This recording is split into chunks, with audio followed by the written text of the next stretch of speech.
and still I'm going to put on how to go and see. Yeah, pipe. On your go to meeting or your pipe, no, look at them.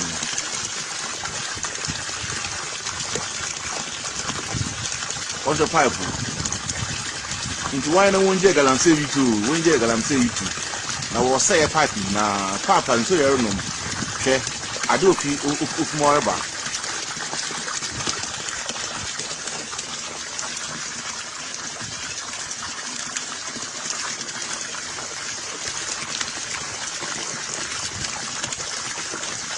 Hey, Razi, kind of fiance is going to go brew.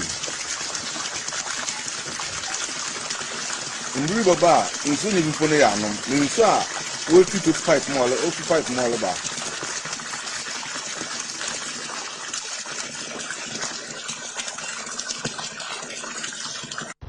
Yeah, in social forms, no more soon.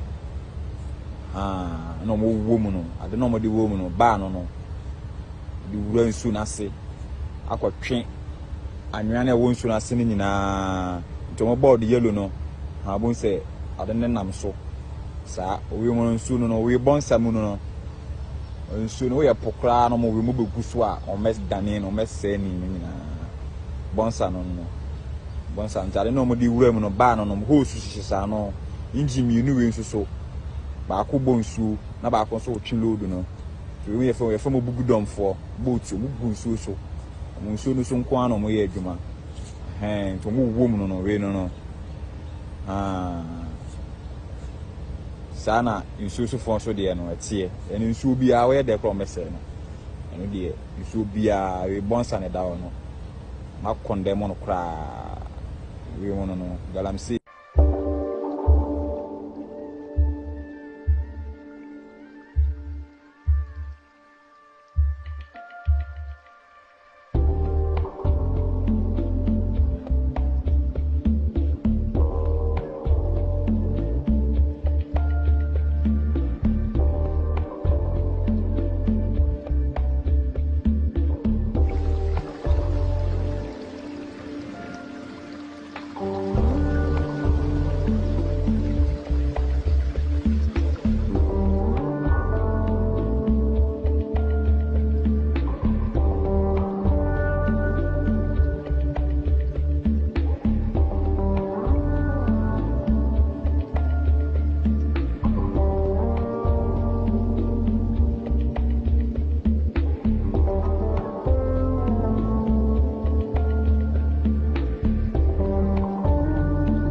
You reach a certain stage in life and there is nobody who can look you in the eye and tell you the truth, you are doomed. And that is where our country has gotten to.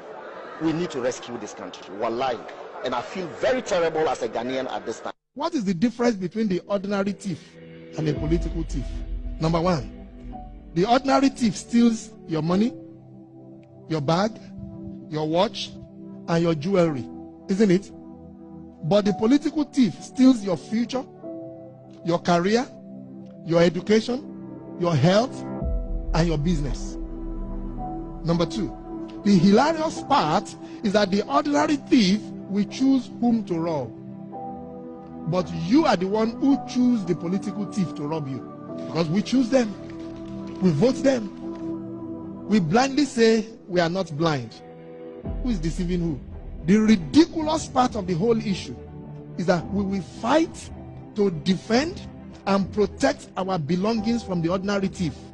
Is it not? But we fight each other to defend and protect the political thief. Is that not what we do? Thugs will be fighting themselves to protect those that are stealing our career, stealing our job, stealing our health, stealing our success. What a shame. This country is in serious trouble, ladies and gentlemen. We are in serious trouble. We need to rescue this country, ladies and gentlemen.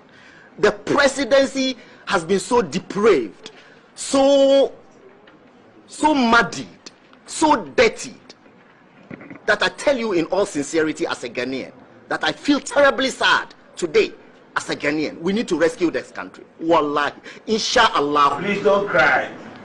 We shall rescue our country.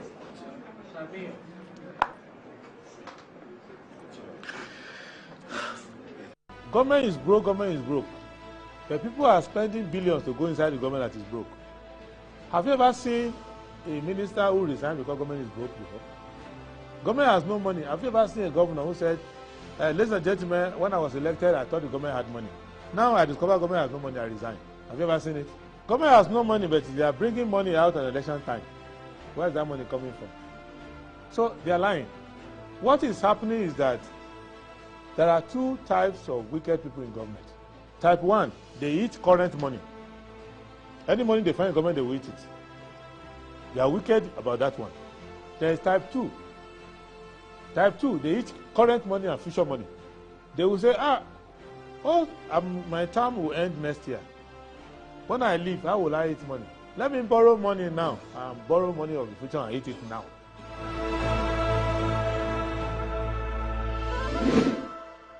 Government is broke, government is broke.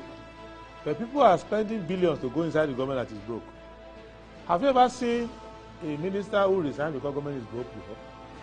Government has no money. Have you ever seen a governor who said, ladies and gentlemen, when I was elected, I thought the government had money. Now I discover government has no money, I resign. Have you ever seen it? Government has no money, but they are bringing money out at election time. Where is that money coming from? So they are lying. What is happening is that there are two types of wicked people in government. Type 1, they eat current money. Any money they find in government, they will eat it. They are wicked about that one. There is type 2. Type 2, they eat current money and future money. They will say, my term will end next year. When I leave, how will I eat money? Let me borrow money now and borrow money of the future and eat it now.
A very good morning to you and welcome to the program. It's Good Morning Ghana and we're live from the studios here at Peniel, North Ridge. We're reaching you also on social media platforms. Follow us on the social media Good Morning Ghana page and also on the Metro TV page. Thank God for giving us yet another day to discuss the issues of the country. Today is the 16th of September 2024 and we'll go through the headlines of the papers and then we continue with the discussion. Daily Graphic, Jospon Group, Austrian firm, signed partnership, offers sustainable waste management solution.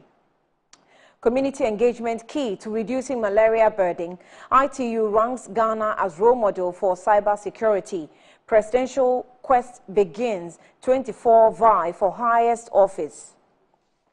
Ghanaian Times, President inaugurates Jamestown Fishing Harbour in Accra.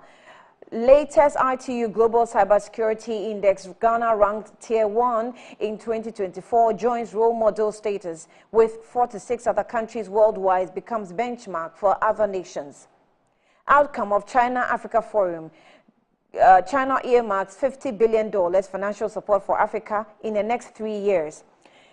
Combating illegal mining. Stay away from Galamsey. Chinese ambassador admonishes patriots. Daily Guide, Jamestown Harbour comes alive. Mahama exposed over EC credibility claims. Let's talk, EC tells NDC, not street protest. Rebecca wins Woman of the Year award. Focus clamp down on Chinese illegal miners. The New Crusading Guide says Ochenhini blames Western leaders for their complicity in African corruption. Ghana's EC, it is just interesting.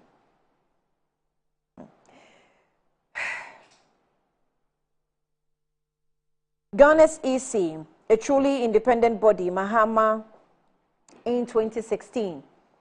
Jospon Group partner with FEMA Industries to boost waste management in Africa.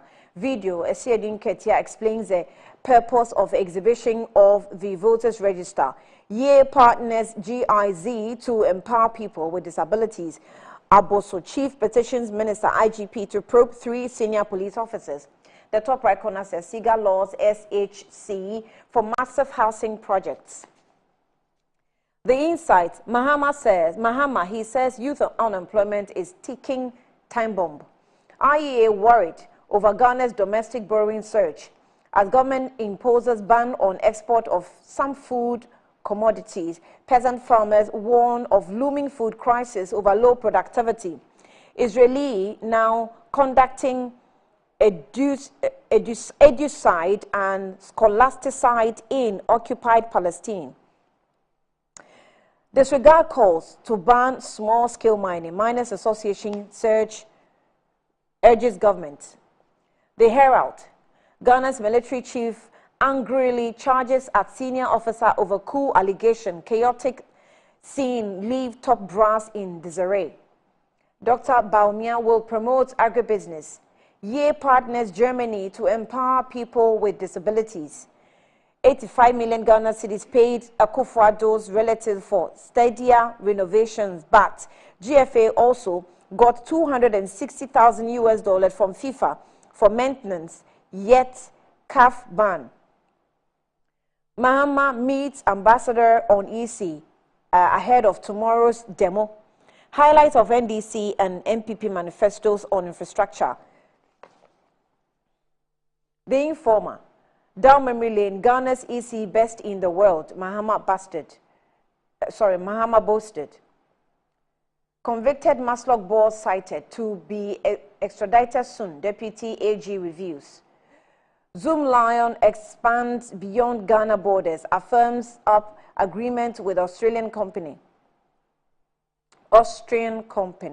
Towards a good welfare regime for media. GJA urges support for bill.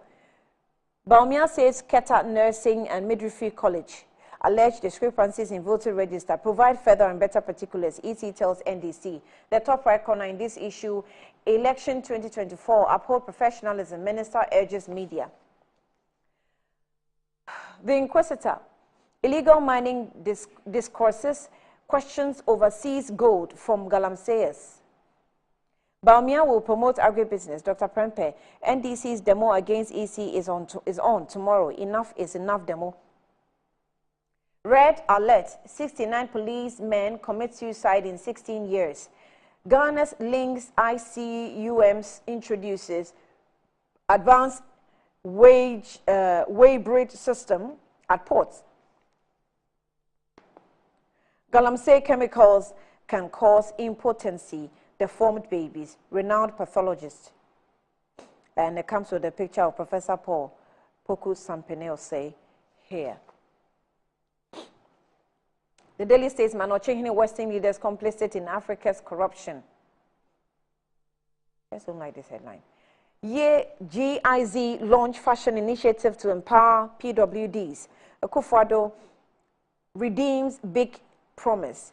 Commissions Jamestown Fishing Harbour. EC integrity beyond question. Mahama in 2016. Aquaculture for food and jobs initiative for Mion. The Daily Searchlight, sinking the economy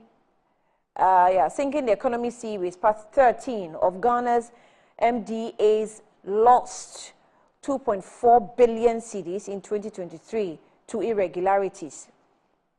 Winchi, bad roads kill 5 pregnant women, 7 others in 5 years. Judicial Service reacts to Sam George's blackmail.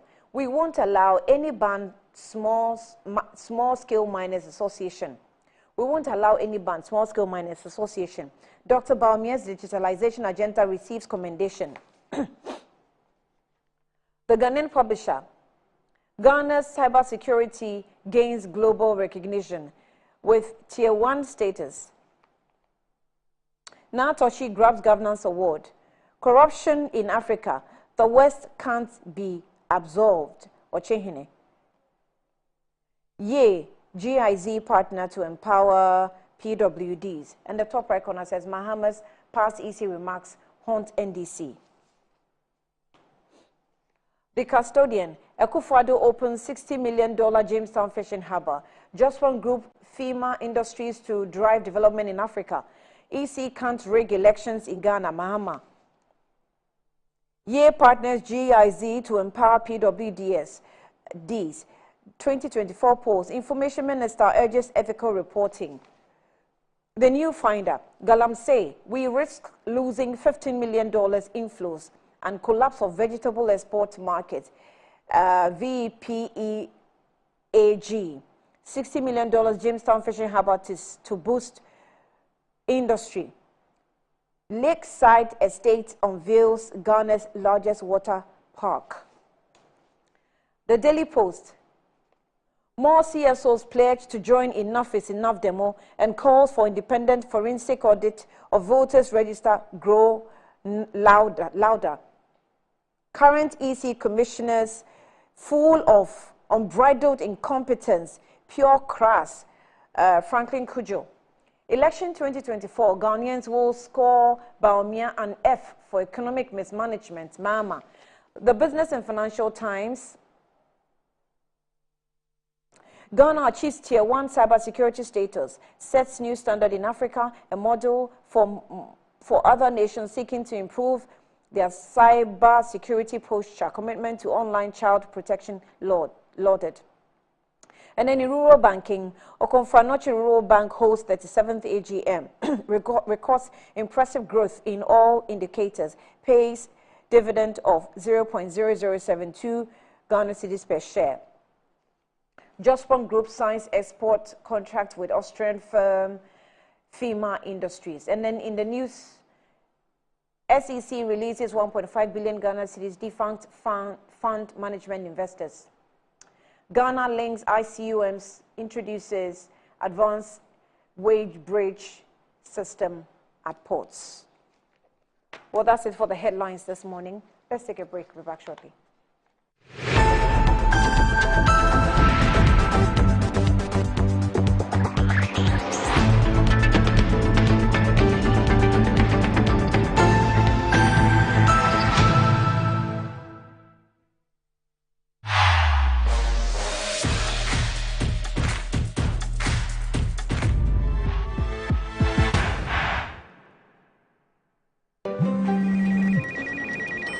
She's coming.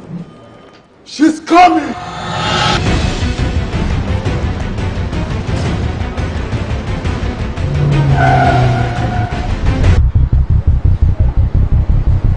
Oh, it's in.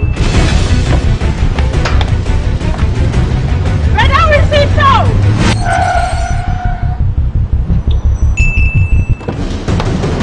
Boss, let's go back. Here, take this. She's coming. I know. Go to the pharmacy now. She's coming! Oh.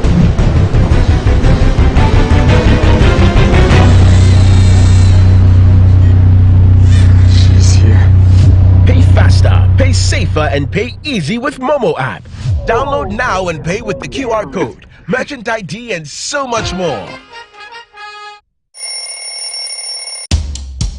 Anti-cavity, gum protection, brighter teeth, and fresh breath. I'm a fair missy way. The patch of Bantama. Matias.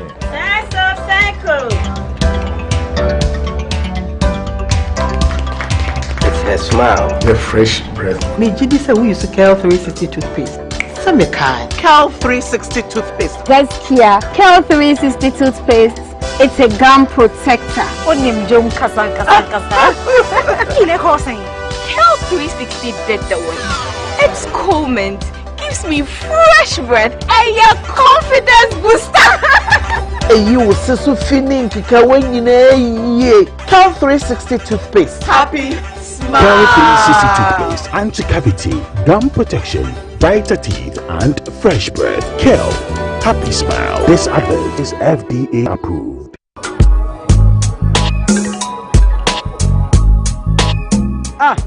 Customer. I don't know who to say. Malaria been actually me on my number still. One of them give us. Give us a solid. Yeah, sorry. What rest of so give us here and don't come down. But so good so. But for me to give us the and some down. Give us about me, sir. Me patron the and some down.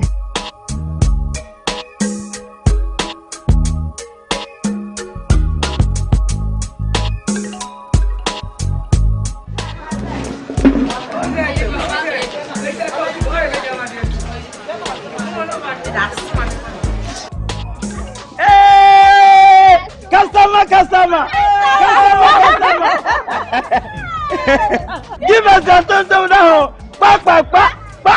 Onuya kayo oba wa fa fro nom de o ma no banu fo nom akwada won yimfie dumie no ono so nom. Now let me tell you why you should choose Safari Valley as your conference destination. The new conference building combines modern amenities with the tranquility of nature, providing the perfect backdrop for your next seminar and corporate retreat. The only conference destination with so many activities. You don't have to travel to visit your tennis club, the gym, or the stables. They have it all. Enjoy this rooftop viewing deck, basking in the sunlight with the sight of wild animals roaming freely in their natural habitat. At my break, I'm able to practice my putting. It's a unique experience that sparks creativity and rejuvenates the mind. Visit Safari Valley Eco Resort in Ghana, bringing you closer to nature. Choose the perfect prize every week and stand to win your choice of exciting prizes. All to get more of what matters to you. Exclusive to Betway. Betway, get way more. Terms and conditions apply. Regulated by the Gaming Commission of Ghana. No under 18. Welcome to Rehoboth Palms, Ayimensa, where your future home is taking shape. Discover a community like no other, designed for families and individuals seeking comfort and connection. Enjoy a host of amenities, including a swimming pool, tennis courts, kids playground, and serene sitting areas, all designed for your enjoyment. Embrace the opportunity to be part of this vibrant community with flexible installment plans available. Your dream home is waiting at Rehoboth Palms Ayimensa, where every moment is a promise of home and affordable luxury. Visit us today at 145 North Legon, Accra. Call us on +233 244 764 499 or +233 204 950 810. For our UK clients, you can reach us on +44 190 853 3149 or +44 791 737 6631 or visit www.rehobothpropertiesgh.com to learn more. A community like no other. Welcome to Rehoboth Ayemensa.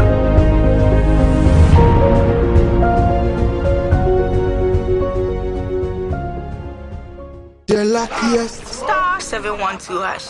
Luck is everywhere. 8K. Hey, you get an 8K. Get a packing to your man. One line. Hey, wait. You go put it on his tab. This is my man. Good luck. Hey, we'll be ready. We are star 712 hash. It's much more phone. I'm on dialing the magic numbers. Star 712 hash. Now welcome to the luckiest. And now with me at home ticket. You can buy for yourself or your loved one. Mommy, tell mommy who's here. You're buying for me, right? Or who else? Oh. Let me choose buy tickets for others. Love you, boo boo. Maybe straight to option 4. Now we try. You need to buy tickets worth 50 Ghana to qualify. Yes, you can buy random or preferred tickets. I'm choosing random tickets. Listen, if you buy the random ticket, the system chooses a random number for you. But if you buy the preferred, you get to input your own preferred 5 digits. 5. Baby, give me your 5 numbers. And how much are we buying? Babe, look at the body and buy you. With your body, Hey, Dema, tread cautiously. Now follow the prompts and confirm. Now the luckiest. The luckiest is regulated by the NLA on the Caritas platform, not for persons below 18 years. TNCs apply. Using Koa Mixture, Koa Plus Mixture, and Koa MT Mixture, brought to you by Koa Research and Manufacturing Limited Company, proudly made in Ghana. Formulated to support your general well-being. For those seeking immune system support, there is Koa Plus Mixture. Support your body's defenses and stay strong. When it comes to combating malaria, Koa MT Mixture will aid your treatments. For effective relief from malaria symptoms, try Koa MT Mixture. Koa Mixture, Koa Plus Mixture, and Koa MT Mixture are not recommended for pregnant women, lactating mothers, and children under 12 years. Always take a malaria test before using Koa MT Mixture. Choose Koa Mixture, Koa Plus Mixture, and Koa MT Mixture for your health needs. Available now at pharmacies nationwide. For bulk purchases, contact 0244 726611 or 0591 565 778. This advert is a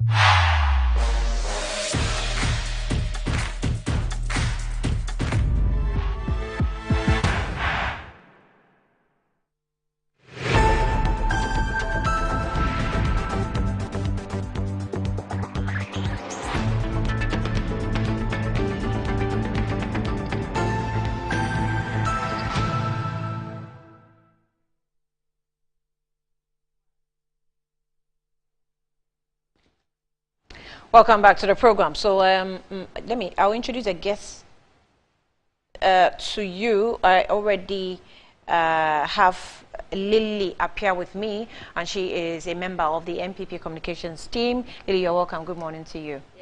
It's your first time, right? Very, very, very nice to have you, and you're welcome. And we hope to have the best from you. We hope it's hard, it's tough. I can understand, but we hope to have the best from you. Right, you're very welcome once again. Right, so Beatrice is here to join us. Beatrice Annan will join us pretty shortly. But we will do a quick one with our international students abroad. I'm talking those on scholarship that we sent, right? We're supposed to cater for them. And you know, Metro TV here, we've been pursuing their issues, you know, once in a while it comes and it dies down, and then it comes and it dies down. Recently, we dealt with the students in Morocco. Last week, those in the UK knocked on our doors, crying out loud, sending messages, and seeking attention because they are stranded. Or I'll say most of them are stranded. Some are lucky to have, you know, a number of support from other people, but some at all. So we'll get to that. Let me just read a few things before that. Before I speak with the students, let me give you some updates, and the updates that we have. Okay, let me read from here. Okay, the update that we have from the students who are going to who are stranded is that demonstration. Government of Ghana sponsored students in the United Kingdom to picket at the Ghana High Commission about unpaid tuition fees and stipends. The date is the 20th of September 2024. Time is 12 p.m. Venue, Ghana High Commission. Pay our tuition fees and stipends to save our education and Ghana from a monumental international embarrassment and disgrace. Already, we have information that some of the students are speaking with international media houses. I'm talking BBC, CNN, and the rest. And we're told some of their students are teasing them on campuses and all that. So let's just hope that we can curb the situation. It's already out, you know, but so the letter you also have on your screen is one of the letters, I would say, leaked to us, because the students were not sharing it. Those who received it, they were not sharing it. But one of them at least released his own, and we had access to it. So it's a letter that is coming from the UK Visa Immigration. That's the address, UK Visa Immigration, the Home Office. PO Box is there, Sheffield, and S38WA. The website is there, www.uk/UK Visa Immigration. Okay, so that's the address you see. And I'm taking my time to give you these details because some of you saw a message that I personally received. Our social media team captured it, and some of you claimed that anybody could fake it. So you didn't believe that was happening. So we want you to know that it's happening. If the country is being embarrassed at another level, can you just take out the issue of politics and think of the country for a moment? The letter says, reads, what this means for you. You still have permission until the 9th of November 2024, and the current condition of your stay will continue to apply until then. Please ensure that you comply with these conditions. You now have until 9th of November 2024 to either leave the United Kingdom, UK, or make another application to stay here. You do not have a right to appeal or administrative review against the decision to cancel your permission.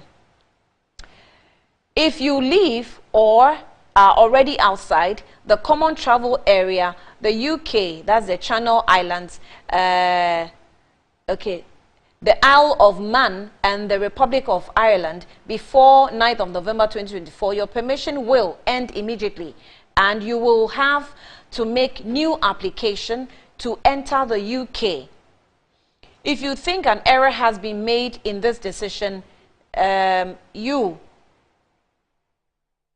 think an error has been made, if you think there has been an error in this cancellation decision, you can make an error correction request by following the process set out in the guidance, and the guidance link has been provided there. The reason for this cancellation decision are set out in the next section. So yours sincerely, S. Kusa, on behalf of the Secretary of State of the Home Department. Your personal information has been provided there, and reasons for decision. You were granted permission as a student under the student route of the immigration rules. Your permission has been cancelled because you have stopped studying with University of Birmingham.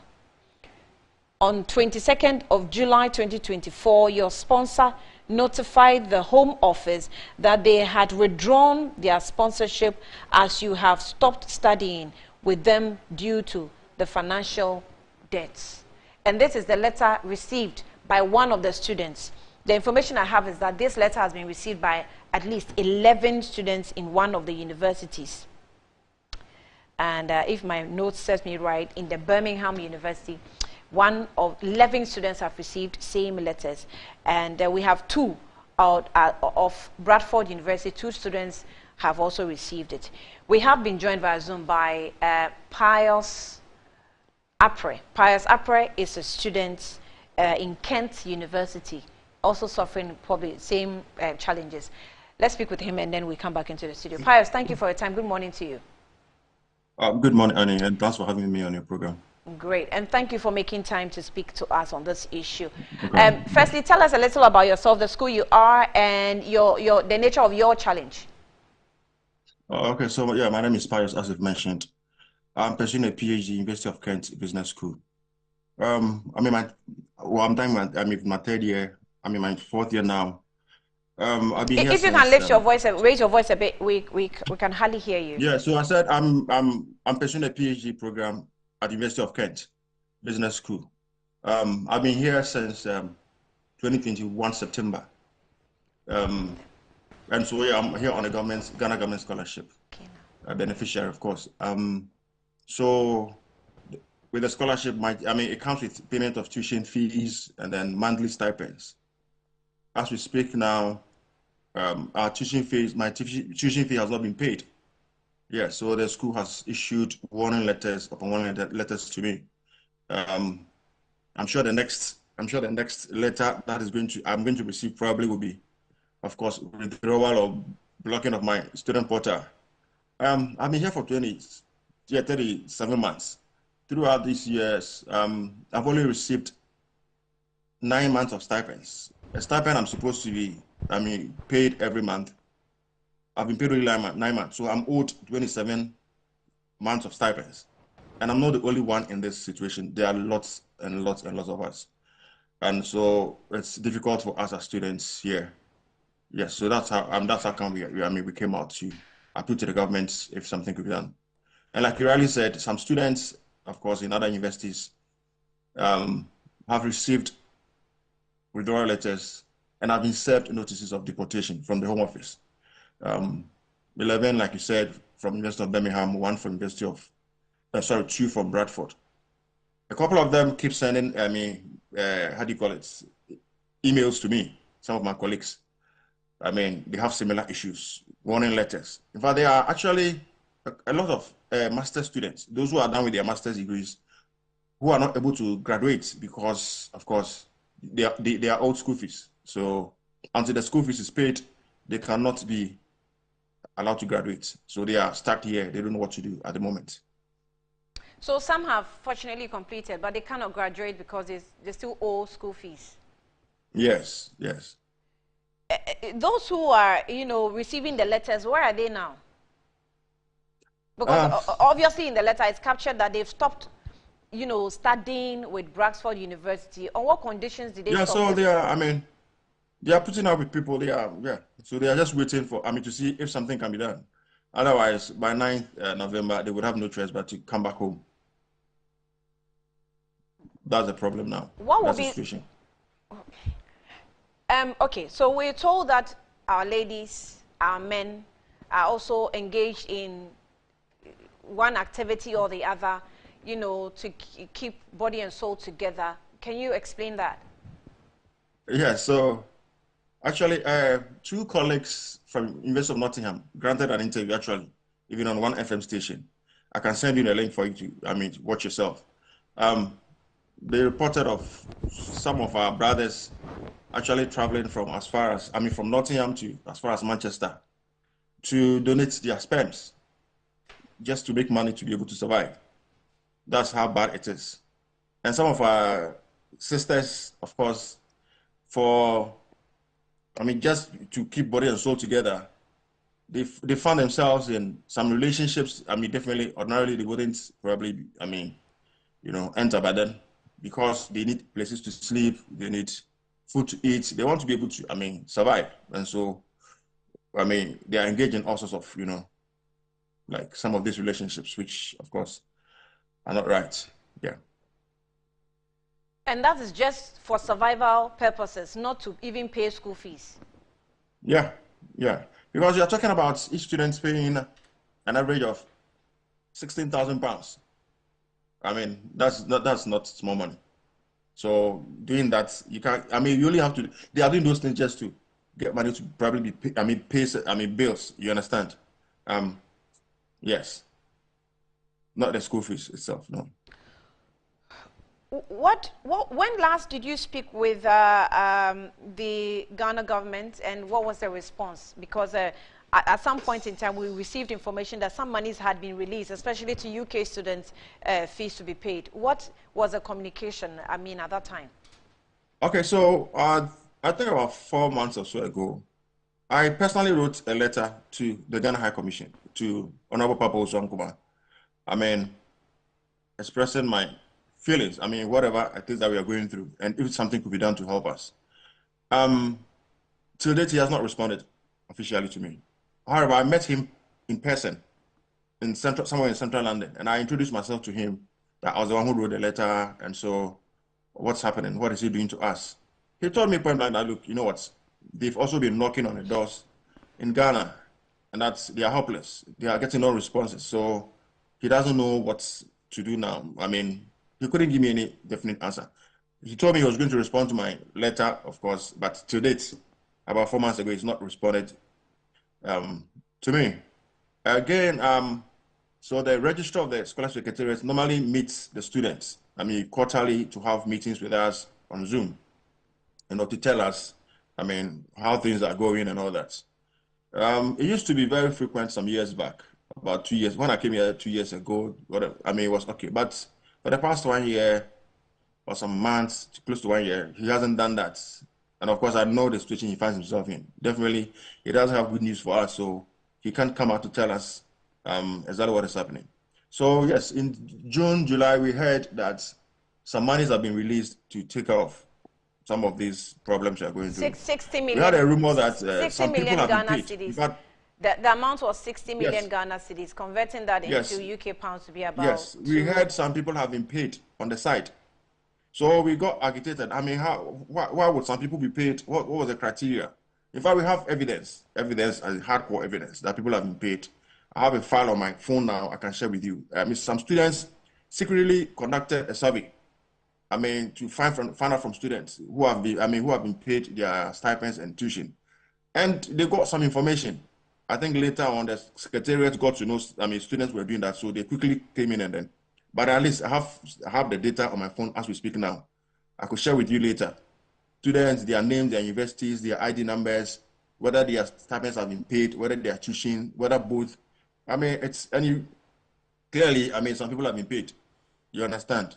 Like as much as £10,000. So the problem is, why are you paying some people 5,000, 10,000, 6,000 pounds, whilst others receive nothing? I have not received anything for 27 months. You owe me 27 months. You don't give me any. I mean, 10. But you pay others. So. But there's a criteria for payments, right? Yes, I mean you pay everybody. Yeah. Once we are all once here, we are all entitled funds. to. Yeah, so you don't discriminate. Right. Pius, what's the next move? We're told that you are picketing at the Ghana High Commission on the 20th of September. Yes. Then yes. after that, what? Of course, we've been in the media for some time now, so I mean we're expecting that definitely the government, I mean, or the powers that be, they would have heard us, but we still haven't really received any official statement from either the High Commission, from the Secretariat, or the government that, I mean, we are taking steps to do this. And so on this particular day, we are going to pay this and that and that. You understand? And so we have no choice but to, of course, picket at the Ghana High Commission. We've done our checks. I have personally done that. I mean, gone to the police to speak with them and all that, and everything is in order now. So 20th, like you rightly said, we're going to picket at the High Commission. And we'll picket and picket and picket and picket for as many times as possible till, I mean, we are listened to. Till either you're listened to or you are sent back home. Exactly.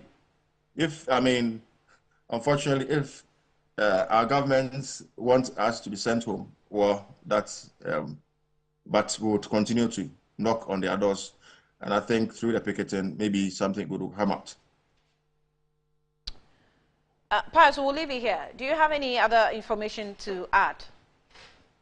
Not really. We are only pleading with the government that, look, we find ourselves in a very tight situation, and I mean, a stressful situation. And so we are asking that our tuition and our stipends, if, I mean, they really care about us. We are pleading that they come to our aid and then sort us out. So that's basically what I have to say this morning.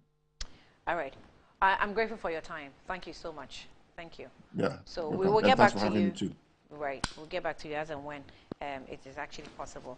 Well, back home here, we've actually tried getting to the Scholarship Secretariat office and officials in charge. So far, we've been unsuccessful raising them on phone. So we will still continue and see as and when they decide to respond, we'll hear from them and see what we'll do about the students. We're told that it's not just in the UK, we're told in the US as well. I'm not sure the update in Morocco today because we've been dealing with that also for some time now, some months ago. So let's see how that also goes. Well, let me come back into the studio and welcome my guests again. Beatrice Annan has joined us, lawyer. Beatrice, you're welcome. Thank you. Good morning to you. We know you've been on the campaign grounds. Yes. How is it going? By God's grace, it's going very well. Okay. Yesterday, we got home around 1 a.m. and I'm so tired. This morning. I'm grateful then. Yes. You didn't want to change. Don't make it look like. And this morning we'll be starting from the Shayo Sudoku area. And we'll be doing 4 constituencies. And so the campaign is on. We in the NDC are very grateful. I mean, we've been to about 4 regions. And if you look at the enthusiasm of many young people, I think that never have I seen a group of people who are so expectant of a political party coming to rescue this country and to reset the nation like I see many young people do. And when you interact with the young people, you can tell that the reason why we have not taken the Kenyan route is because many people believe the NDC is the hope, and we are grateful. We are grateful. I want to also use this opportunity to tell every Ghanaian that whether home and abroad, because this morning we are listening to someone and many students abroad who, for the first time, they are having to abandon their courses. And I can be sure that these guys paid bribes before they had access to scholarship. Because in this country, in the past 7 years, if you're not politically linked, and not even just politically linked, you must be linked in ways where you are either the daughter of the chairman, like Freddie Blaze's children are benefiting from the scholarship, or Celestina Mwakwata, you must be from the Oforiata family, and so many other politically exposed people who are benefiting from scholarship. And it's sad. And that is why I'm saying that, much as this is not politics, I am particularly excited about the NDC's pledge in our manifesto that the next NDC administration will legislate that persons who are politically exposed and their relatives, agents, or assigns should not benefit from our scholarship. Because it's so sad listening to this young man. I don't know him. I'm sure nobody knows him. I'm sure he's just a Ghanaian who has benefited from scholarship. They are having to abandon their courses. But Freddie Blaze's daughter had government scholarship, went to study, it was fully paid and is back. Sometimes you wonder, for everything that politics present to the MPP, they are never satisfied. Even Napo had to go and study with government scholarship. Napo, the running mate, who has been a member of parliament, claims to be a dentist and everything, could never practice and afford. His own is not even master, so it was just some short course at Harvard or so.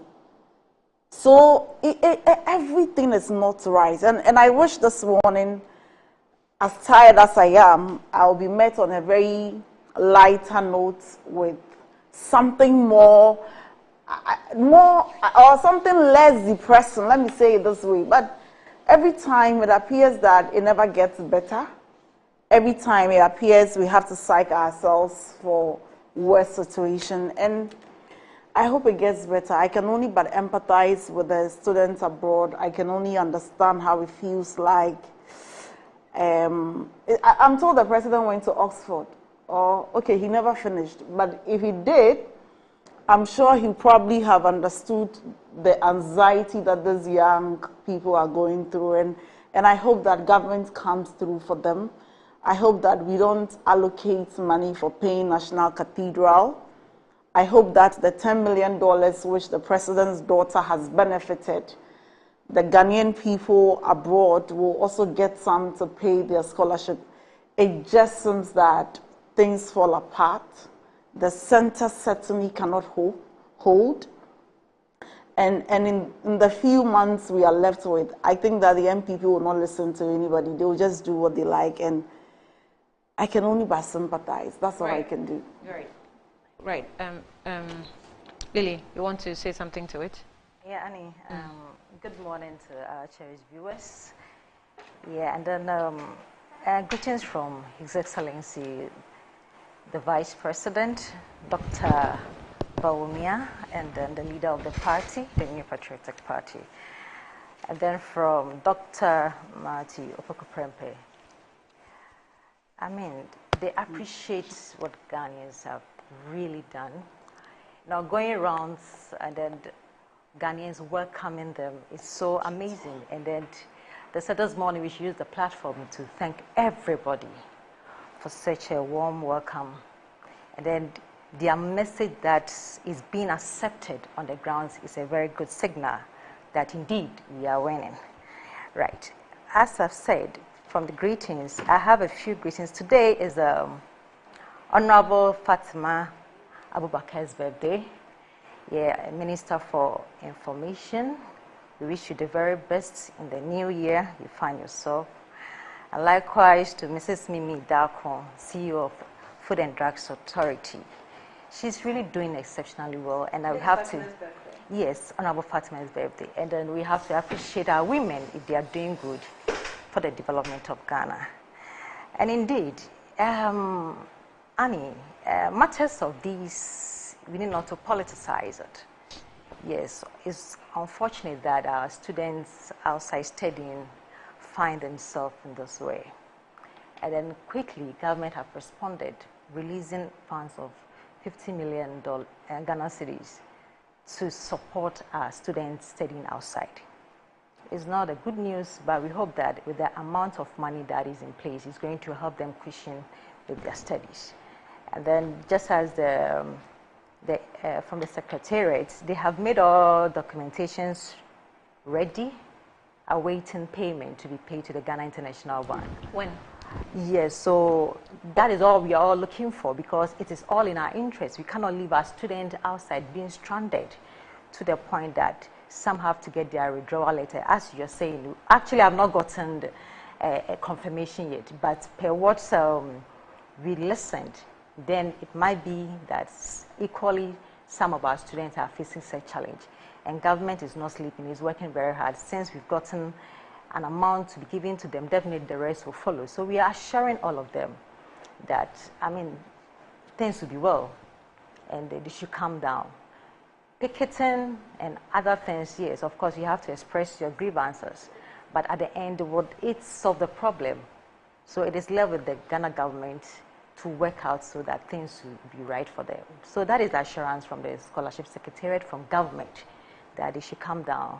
Government will do the needful to them. It gets to a point where when you've started receiving warning letters and threats of extraditing you from the UK, it's not a matter of calm down anymore.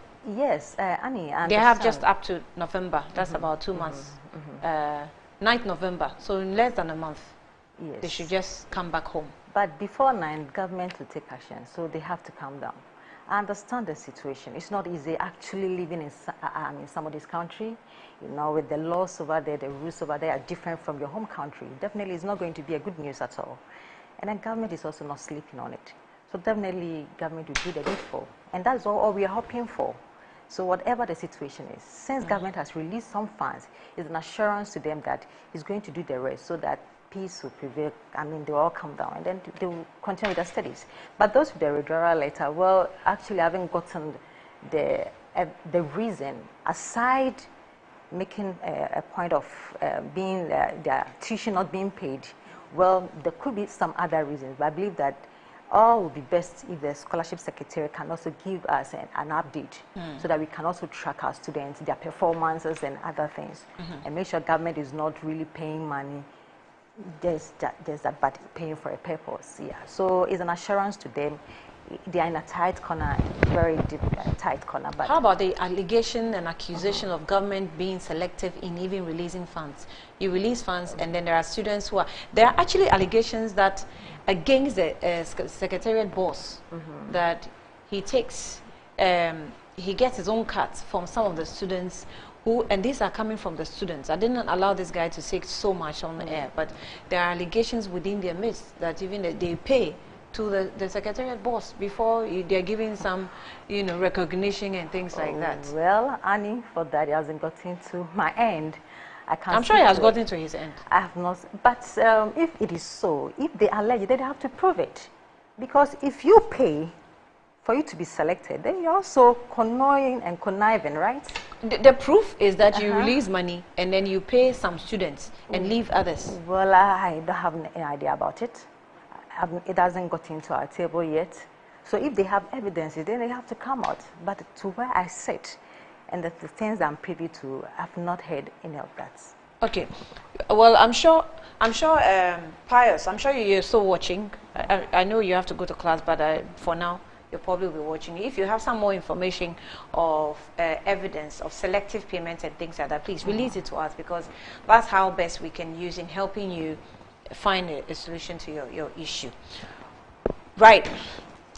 We'll get into other issues pretty shortly, but let me remind you that if you want to be rewarded by MTN Momo for 15 years of being with us, it has been an awesome journey, and they definitely they said you're worth celebrating. That's why the Momo at 15 rewards here is here, and it's amazing cash prizes. It's bringing it to you just to say thank you. So send Momo to MTN Momo user or make payments to an MTN Momo merchant at no cost whatsoever, only to MTN. So go on, download my Momo app on App Store or Play Store to enjoy this. Just Momo it everywhere you go. Terms and conditions apply, they say. Kel 360 toothpaste is also available on the market, recommended for your family. It's approved by the Food and Drugs Authority. It provides your family with an all-round dental protection throughout the day with freshness. Kel 360 toothpaste is good for kids, children, and adults as well. So let your family be proud by constantly stepping out using Kel 360 toothpaste. Brightens your teeth, prevents cavity, and also gives you cool mint, that gives you fresh breath throughout the day. Now, Kel 360 toothpaste is a product from Samara Company Limited, producers of Sanso. It's available on all supermarkets, malls, and provision shops across the country. Call them on 024-686-4798. Kel 360 toothpaste, it says, happy smile. Now, let's get into the issue of the Electoral Commission and matters arising. Tomorrow, we're looking forward to seeing the NDC, spread themselves across the streets in the whole of this country, because they claim the Electoral Commission is not heeding to its core as maybe a main contender in this coming elections. You all know that the issues have come up with register. They've identified a number of issues. They've raised a couple of them. I think I will let us listen to Dr. Maniboma, who was on Joy over the weekend. He explained a few things. So let's have the video as he explains some of the things. And then we'll come back into the studio on the issues. Some of the headlines also went pretty far to capture to capture some of the comments made by former President Mahama on his comments on the EC, saying that you can never rig elections using the EC. So custodian says the EC can't rig elections in Ghana. Mahama, this was 2016 comments. And then we also have the Ghanaian publisher says Mahama past EC remarks haunt NDC. And then we have EC integrity beyond question Mahama in 2016 on the Daily Statesman and things like that. And I think that is to indicate that, oh, well, Mahama is playing the double role as they claim. But the Inquisitor says NDC demo against EC on tomorrow. Enough is enough. So the demonstration still will come off. So let's listen to Dr. Omani Boama briefly. We'll be back into the studio. Say that prior to this exhibition exercise, the Electoral Commission was expected to have given the register to the political parties ahead of time for us to be able to study it. And indeed, the Electoral Commission appropriately wrote to us and indicated that we were to submit hard drives to collect the registers. Unfortunately, this letter was written as far back as July. August came, the hard drives were unavailable to us. Then they reassured us that on the 14th of August, we were going to receive the register. That also passed. Then they communicated that it was going to be received on the 16th. 16th came and passed, and we still did not receive it. Unfortunately, the exhibition was commencing on 20th of August. That meant that we barely had 4 days to the exhibition exercise. That weekend passed. 19th, the day to the exhibition, it was afternoon that the Electoral Commission released the register to us as NDC. That indeed put a lot of strain on us, but we are committed to building our democracy because we've opted for that path as a nation, and it is an appropriate path. It's a peaceful path. It helps to deepen development in nations. So we worked round the clock, 24/7, distributed the registers constituency by constituency basis to all the 276 constituencies and asked them to begin to scrutinize. As they were doing it, we also, at the national level, ran some comparative analysis by comparing the end 2023 register that was used for the district level election with the 2024 provisional voters register that had been given. So the software analysis, and we shared the exact software that we used with the Electoral Commission when we met them last week, Friday. So far, the revelation are startling. They include 243,540 previous transfers that have been added to the 2024 transfers. 15,000 plus unidentifiable transfer parts. And the question is, where are they coming from? Where were they registered? 3,957 voters in 2023 register who are completely missing from the 2024 register. 2,094 transfers not found in the absent list. And the last but not least is the corrupt files, where you open the file, you don't find the photo, you don't find the name, you don't find the age. So we presented all these in addition to other discussions. But you'll recall that prior to the meeting, based on past experience with the Electoral Commission, which has basically eroded trust between us, we wanted the media to cover it live so Ghanaians and the media will know exactly what had transpired. Unfortunately, the Electoral Commission blocked the media and blocked our request and refused to allow us to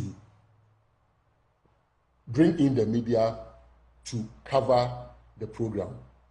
Let me start our germane concern because I know your 5 minutes is your 5 minutes. Look, consider a person whose name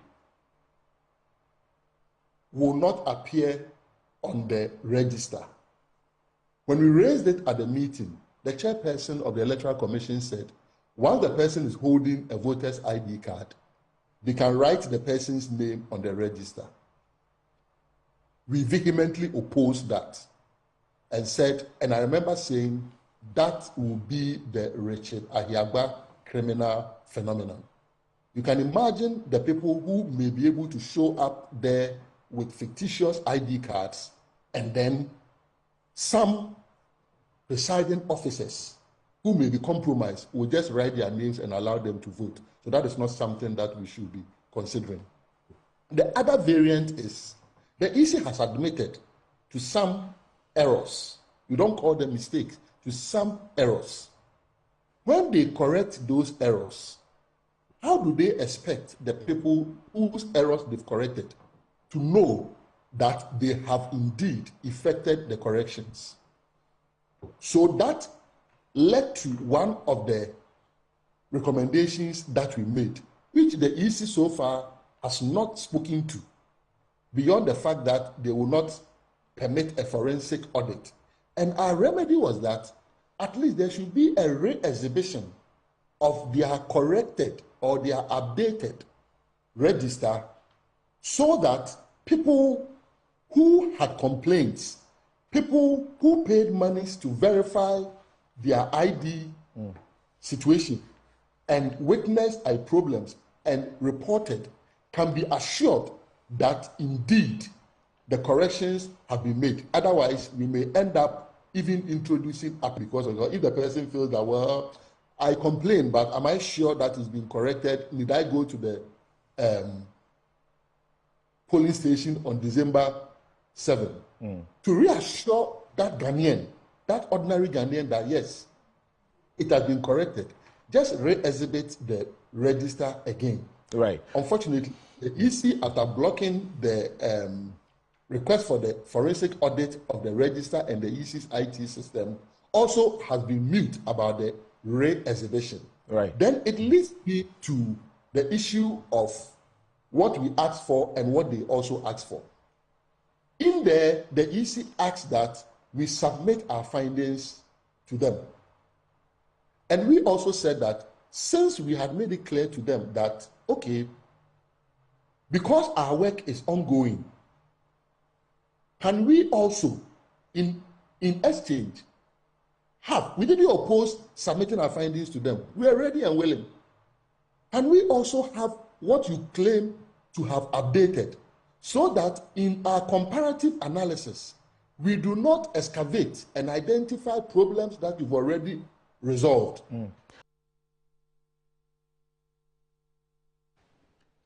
Well, so that's how Dr. Omani Boama, who is the Director for Elections, explained the issues on Joy over the weekend, so that the more comes off. But there's also an advice that's coming from one of Ghana's own son, Dr. Ibn Chambers.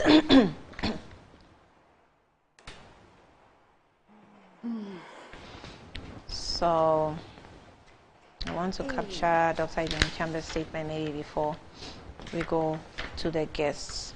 He's actually advising that Danado should leave a legacy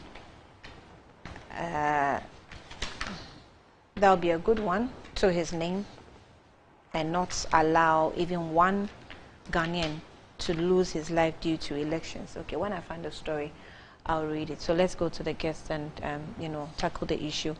So Lily, we're faced with the NDC still saying that they are going on with the demonstration because issues raised have not been tackled. But you have the EC at some point saying that they have solved all the, I saw a headline of Mr. Bossman saying that they solved all the problems that the NDC raised. Well, thank you. Yeah, Annie, I mean, when it comes to the EC, we are all key players because they are there as a referee to make sure that the electoral process goes on smoothly till the time that we go to elections or we cast our votes. Yeah, right. The concerns of our colleague from the other side, the NDC, yes, it's very true. They've raised some concerns, and then the audio that we've listened to, But I think that if they could engage the EC further to let the EC know where the challenge is coming from, it would be of good interest for all of us. So the story I was looking for, all NDC's identified anomalies have been corrected. EC, Deputy Chairperson of the Electoral Commission, Dr. Bosman Sari, has indicated that all the anomalies identified by the National Democratic Congress NDC on the voter register have been addressed. According to him, all the issues of transfer have also been corrected. All the issues the party claimed they have identified. I can assure the good people of the country that problems have been addressed. And it's their choice of words. Okay. All the issues they claim. Yes, so and this is a quote on Joy over the weekend. Over the weekend. Yes, and this is a quote. So they claim they've seen things, but we've addressed it. Well, that is grammar. It's not grammar. But Annie, you this should is know. Mischievous grammar. No, it's not mischievous. You should know. Reporting, of course. Maybe whoever is reporting will say that claimed. No, right. No. This is a quote. A quote. Yes, this is how Joy wrote it. Okay. All the problems have been. The NDC claimed. They've identified. I can assure you. Okay, so if it's over the weekend, well, I'm not the spokesperson for the EC, but since we are all political parties, we have interest in the electoral process. It is of interest to all of us. Yes, so whatever query that the NDC will bring up is of an interest to the MPP, likewise the other political parties. Right, so if the EC have stated that all the queries or claim that the claimed issues have been resolved, but I believe that the NDC should also go back and find out whether indeed what the EC said is true, than to go on demonstration. I mean, to be honest, yes, you demonstrate, but will the demonstration solve the problem? To what end? Will this solve the problem? So the best way is for us to engage the EC. And if we don't understand anything, we can call for IPAC, because it is our interest. Because where we are as an election year, since us as the MPP, we are focusing on winning the election. Likewise, the NDC too.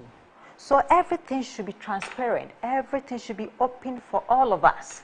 So this is not about favoring a candidate or a party over the other. If you could remember when His Excellency Dr. Mamadou Babunia was submitting his nomination forms, he made mention of this to the EC. We need a transparent, free, fair elections. So whatever they are doing, they have to be fair to all of us as Ghanaians.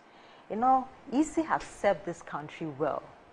But just as it's an human institution, there might be some things that will not go well. And that is why, as stakeholders, interest groups, you have to come together. Yes, so if indeed, as per Dr. Bosman have said, that those issues have been rectified, then I believe that the NDC should also go back and check and verify if indeed that has been done, and then we are good to go. But to picket or nationwide demonstration, for me, will not serve the purpose. Because after that, what next? It's the same roundtable discussion that will go and then engage the EC. So why don't we do that in that angle and leave the demonstrations out? And then we sit table to table, roundtable, we talk about it. I think that one will be of good interest than to really call for demonstration. Yes, and if you can see, there are other individuals also making remark. If you look at what Professor Sari said of CDD, talking about there should be an audit, you know, right? For me, one argument that actually didn't side with him, that I picked notice of that, argued that secrecy breeds suspicion and undermine the legitimacy of the electoral process. Yes. But I believe that that is why we all go to swear oaths of secrecy as an official, right? So if you talk about secrecy breeds suspicion, then meaning that then there is no way that we have to swear oath of secrecy. No, you can't compare the two. Why can't I compare? You can't compare oath of secrecy and compare corrupt secret activities. But why is that corrupt? I mean, compared to corrupt secret activities, let's be fair with ourselves. Or alleged corrupt secret activities. So where is it? Whatever is alleged is open for all of us. And as a media person, you know, you can quiz, you can find out and know the truth in it. Whether it's an allegation, whether indeed is the truth that the people are talking about, right? So it's not about, we have secret Remember agenda. that the EC was supposed to release a register to the parties by a certain date. Right. The EC failed and issued a few days to exhibition. Right. That alone puts pressure on the party to do its work before even the exhibition day. Yes, so, I mean, the point is all political parties have interests. As MPP, we also have our database, right? The point is checks and balances. So if indeed we are serious as political parties, we need not solely depend on the EC. You know, you have to have your that's why we have the electoral system. All political parties have the electoral system too. You make sure that your electoral systems are right. You know the number of voters. Parties are not responsible for register. I know that, but yes, there are some responsibilities. It is solely the responsibility of the EC. The parties only come in, you know, to tell you that, oh, I think this is wrong. I think this has done. You understand? They only contribute, but the sole responsibility of the EC, electoral register, is the EC's. Yeah. So, like I said, it's all our interest, Annie, all of us. So first, I would prefer the NDC should confirm from what Bossman have said, if indeed those issues they raised has been rectified. Then two, moving forward, what next? Because the EC already has given us calendar. So we are all going by the calendar, looking at the timing that we have now. You see that, right? So we should go through, if we don't understand anything, we call for IPAC. Because at the end, they are 7-hour interests, and we have to make sure the right thing is done. You know, just as now the EC is also looking at, I would say that the institution itself is also looking at ensuring transparency and credibility. He has also proposed that moving forward, they're going to establish, to post results online on their website. Polling station results. Exactly. So all these things are checks and balances for us as polling political parties to really understand the dynamics. So I beg of our opponents that they have to see reason with the EC. They have to go back and see if indeed their redress has been solved for them. I think that is good to go as a country. Then we'll move on, because in the minds and in the likes of others, people wouldn't really understand. So why this picketing? Why this demonstration? And unfortunately, it is coming from their candidate, Mr. Mahama, who has been a former president before. For me, I respect Mr. Mahama a lot, because being a former chief of staff of the army is not easy.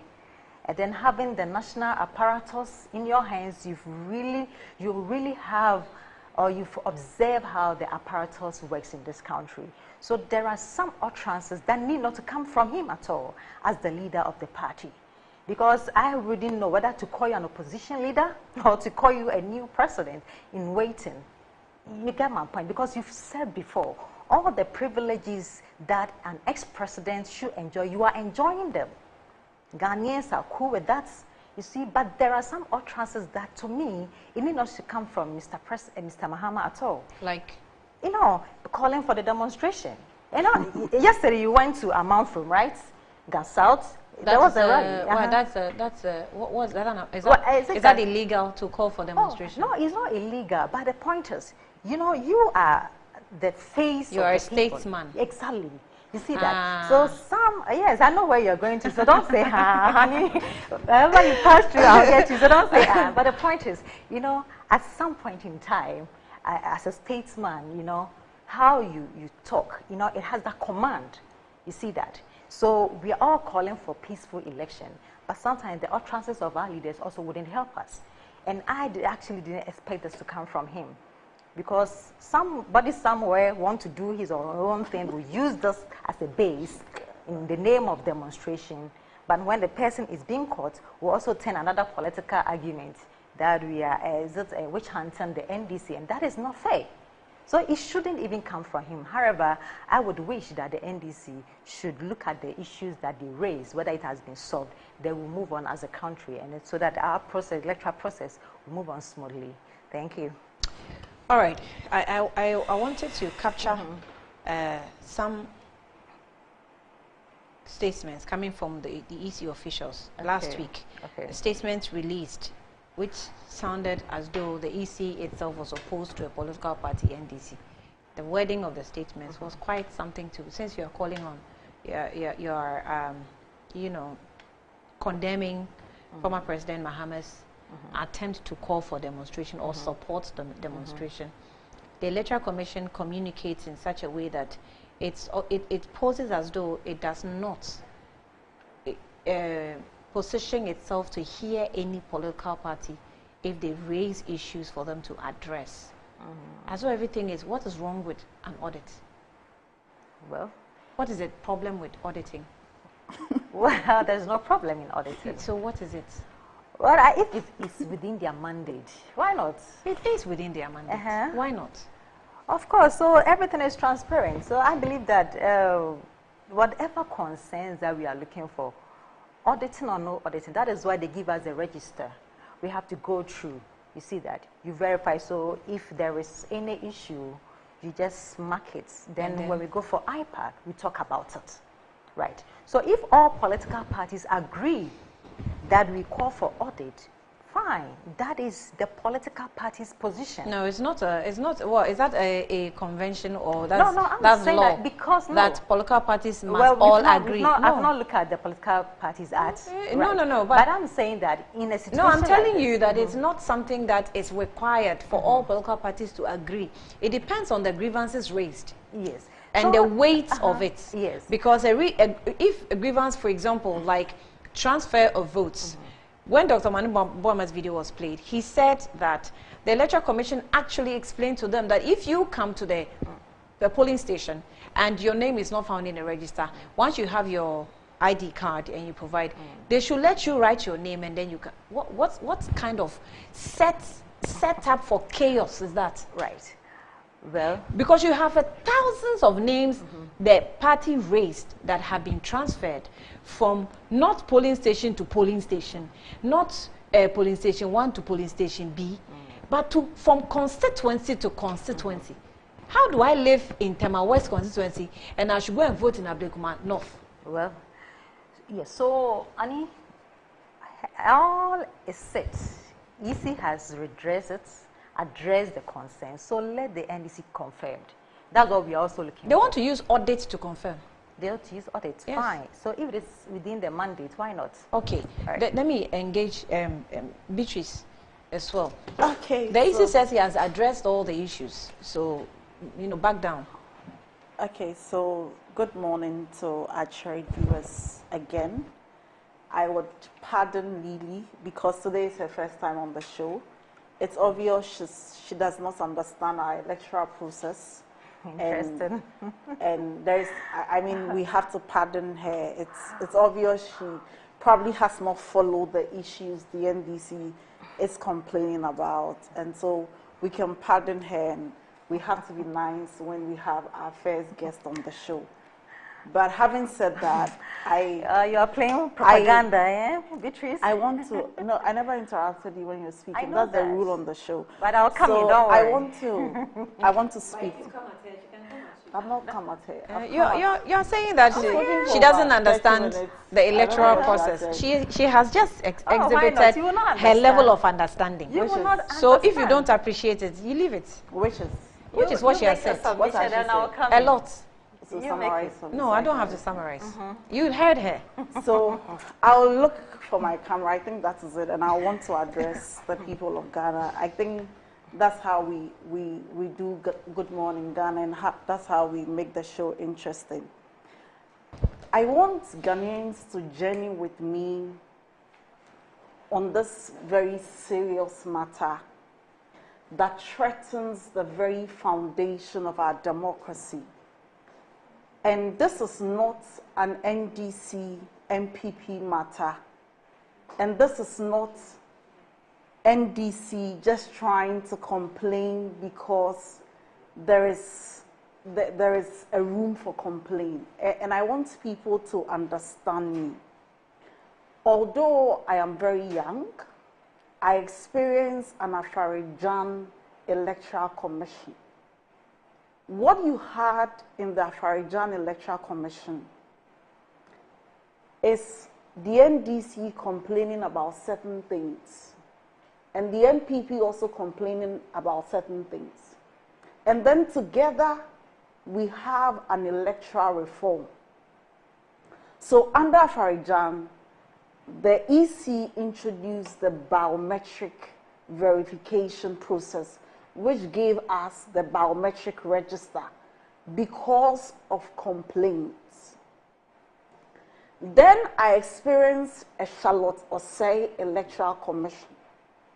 In that process, political parties also had complaints, and the NPP had so much, including the fact that she was a woman. And they even alleged that her sexual, or her private lives were even things that they thought would affect the elections. Let it be on record. And they practically hounded her out. But in all these things, Madame Charlotte Osei obliged the political parties in their complaint. Indeed, in 2015, when the NPP requested for an audit, the NDC agreed with the audit and let the record reflect. And then you had the VCRC, the one has a very long name, Justice Crafts Commission, set up to carry out an investigation, which was even supposed to be done in public, for the public to see. Why? Because the NDC had nothing to hide. And we in the NDC have always maintained that anytime elections are held free and fair, the NDC will win every election. It's not that the NDC had nothing to hide, that the Electoral Commission had nothing to hide. Yes, they had nothing to, and we also had nothing to hide. Okay. And I'll come to why I'm saying that the NDC had nothing to hide and the NPP had so much to hide. And so it's important that we establish the foundation that much as Ghanaians and political parties may have had their issues with the Electoral Commission, we have never had the levels of negligence and sheer recklessness that we are experiencing under the Jane Bosman Commission. And I'll say Jane Bosman Commission because Bosman Asari behaves like a cleaner in the NPP headquarters. That he's more NPP than even the members of the NPP. And it's very annoying and very disgusting. And I want to tell the Electoral Commission that if they know what awaits them, it is in their interest to allow this audit. You see, Annie, this whole thing started when the NPP began appointing their party foot soldiers as commissioners at the Electoral Commission. We've had Afarijan as we speak. You cannot say whether Afarijan is NPP or NDC. On one breath, NDC says it's NPP. On another breath, NPP says it's NDC. Charlotte Osei, you cannot tell whether Charlotte Osei is NDC or NPP. We will have people accusing others and all that. But we have on record that Bosman is an MPP TESCON patron who has made some of the most reckless statements that calls into question how he even acquired his PhD by saying that the NDC is a threat to our democracy.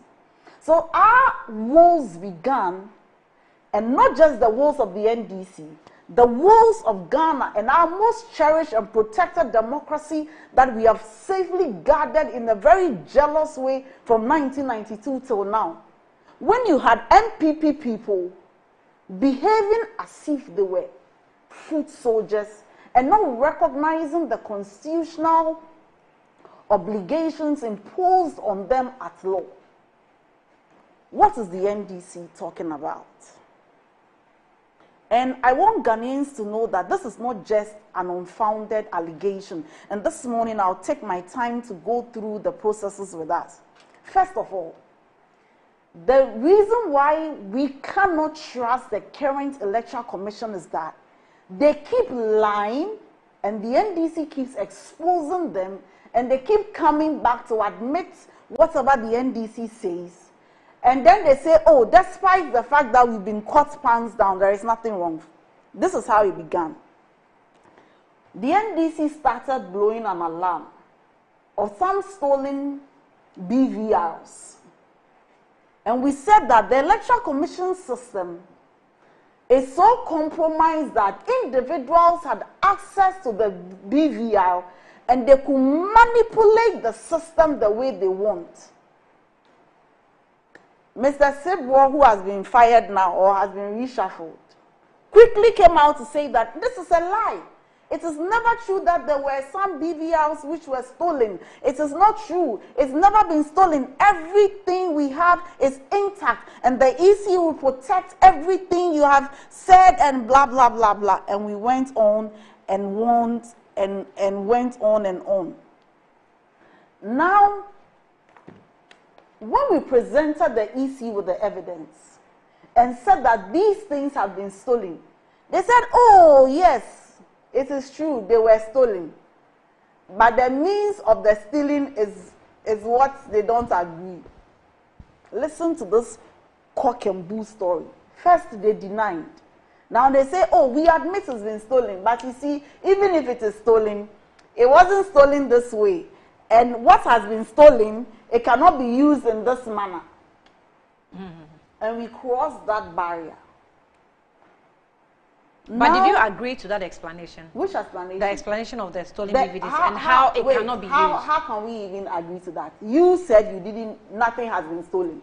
So in the first place, you were either not aware or you were aware and you lied about it. Now that we have proven to you that indeed it was stolen, how can we come back and subsequently agree to whatever theory you are giving? That is a post-facto rationalization that after the fact, let's think of something and tell these people. So we cannot take the EC for their words. Then we came to the voter exhibition. And this is where the MPP wants to rig the election. And I want to use this medium to tell every Ghanaian that the mistakes of 2020 would not happen in the 2024 election. That the NDC more than ever is ready to protect your vote at the peril of our lives. That we have an eagle eye on every process and every machination of the EC. And so when you trust the NDC with your vote, you trust that we will protect your vote. And I can tell you that what is coming to happen tomorrow is just the beginning of the things you will see and the processes that the NDC will take this EC through to make sure that we reset our nation. When the EC had to exhibit the voter register, we asked for the voter register. You know what they did? They kept it. They said, oh, you bring your pen drives, we will give it to you. We submitted it days ahead. They never give to us. On the afternoon, a day before the exhibition, then they gave us the voter register or the provisional voter register. Their expectation was that they had given us the voter register so late in time that we will not be able to discover any abnormalities, if there are any, and all the gerrymanderings and the machinations they were doing, because we would have been focused on the exhibition and nobody will have the time to check some of these things. But that's where I tell the EC that they should sit up this time under the leadership of Dr. Manibuama. They lie bad. Now we started and subjected the register to our own audit. And the register which the EC gave us was different from the register they were exhibiting in the first place. So first of all, your source document to start the comparison of all the irregularities in the register, are two. Either you use the one the EC gave you or the one that the EC was exhibiting. Now this is the trick. The essence of a voter exhibition, it's not to detect the anomalies the NDC has detected. The essence is just to allow citizens to go and check whether your names have been spelled rightly. And you know, recently, with the advent of the EC registering voters at various polling stations, at district offices, and assigning them to different polling stations, If you don't take care, you may not even be able to tell whether your polling station has been accurately assigned to you. So that if you have the polling station code C006 or something, you will not know that it is the one behind the Anglican church. You just know that your register is there. And on the day of voting, it may cause an issue. But that is not even the problem. So the EC just wanted people to go and check whether their names were in the register or not. And they thought that is where it will end for the NDC too. After the audit, I mean, this is what we discovered. You see, this EC is leading this nation to where every Ghanaian must not leave the fight for the NDC. That the Christian Council must speak up. That the Catholic bishops must speak up. That chiefs and men of God must speak up. That everybody must speak up because this EC is evil. This EC is more concerned. You see, Jane Mensah is more concerned about entering the salon with 6 soldiers who will be holding his bag, her bag and water than securing the peace of this nation. This is what we discovered.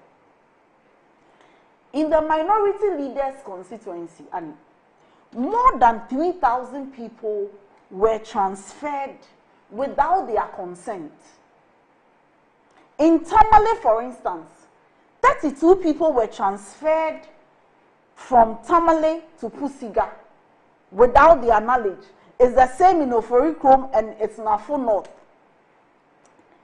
And Annie, you know the danger with this. By the laws that the EC is mandated to operate with, you cannot transfer a voter without the voter being physically present.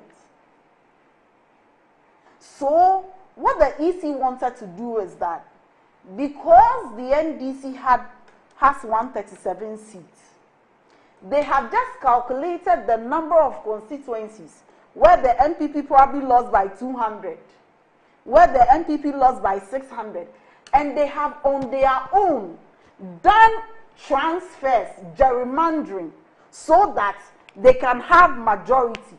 Those are all allegations. Which allegations? That's not what the EC wanted. Please. No, you said... These are not allegations. No, Beatrice, See, hold on. You said this is what the EC wanted to do. In fact, that is what I want to see it as they are genuine mistakes. This is what the EC has done. Okay.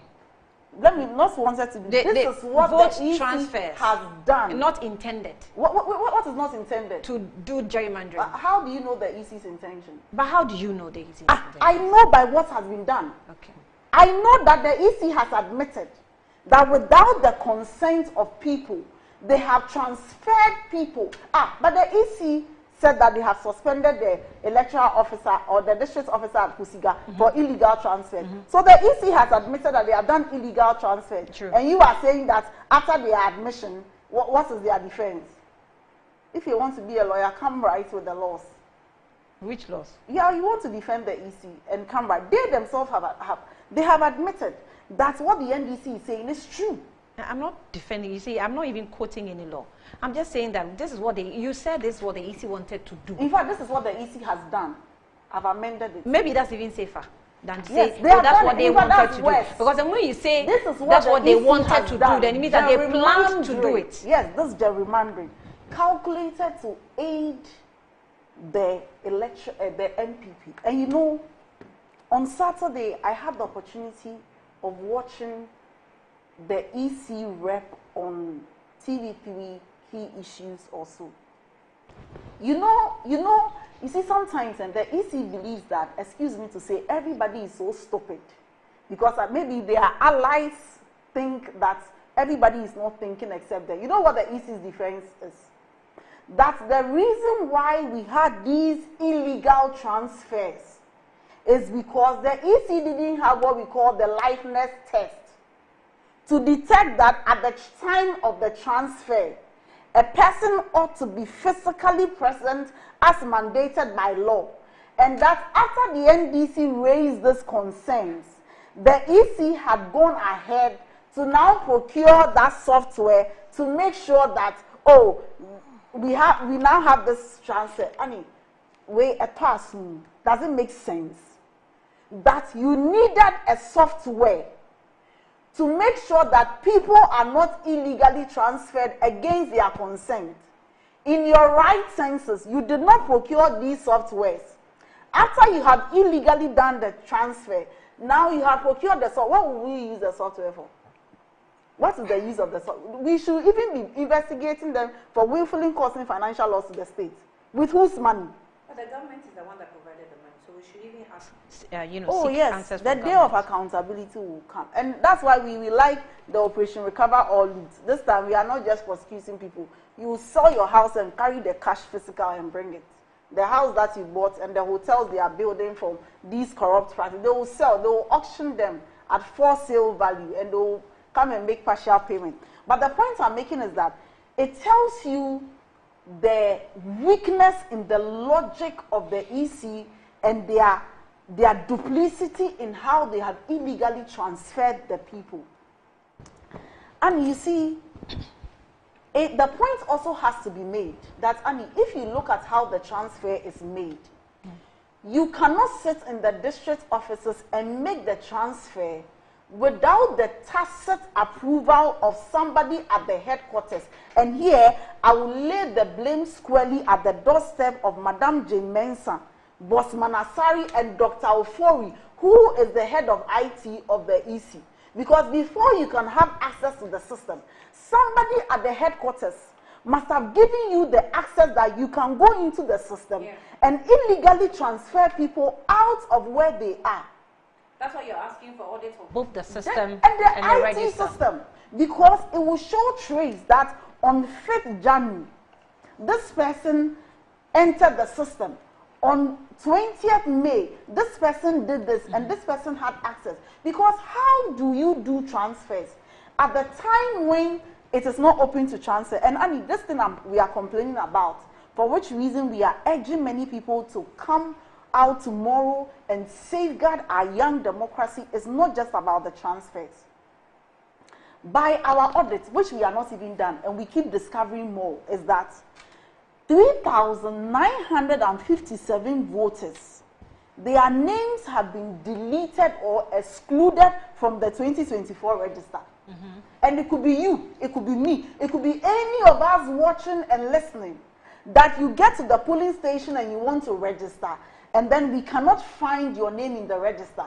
And when the NDC raised the concern, do you know the shambolic response? Sometimes you ask whether these ECs, they sleep on pillows. You know the shambolic response the EC gave?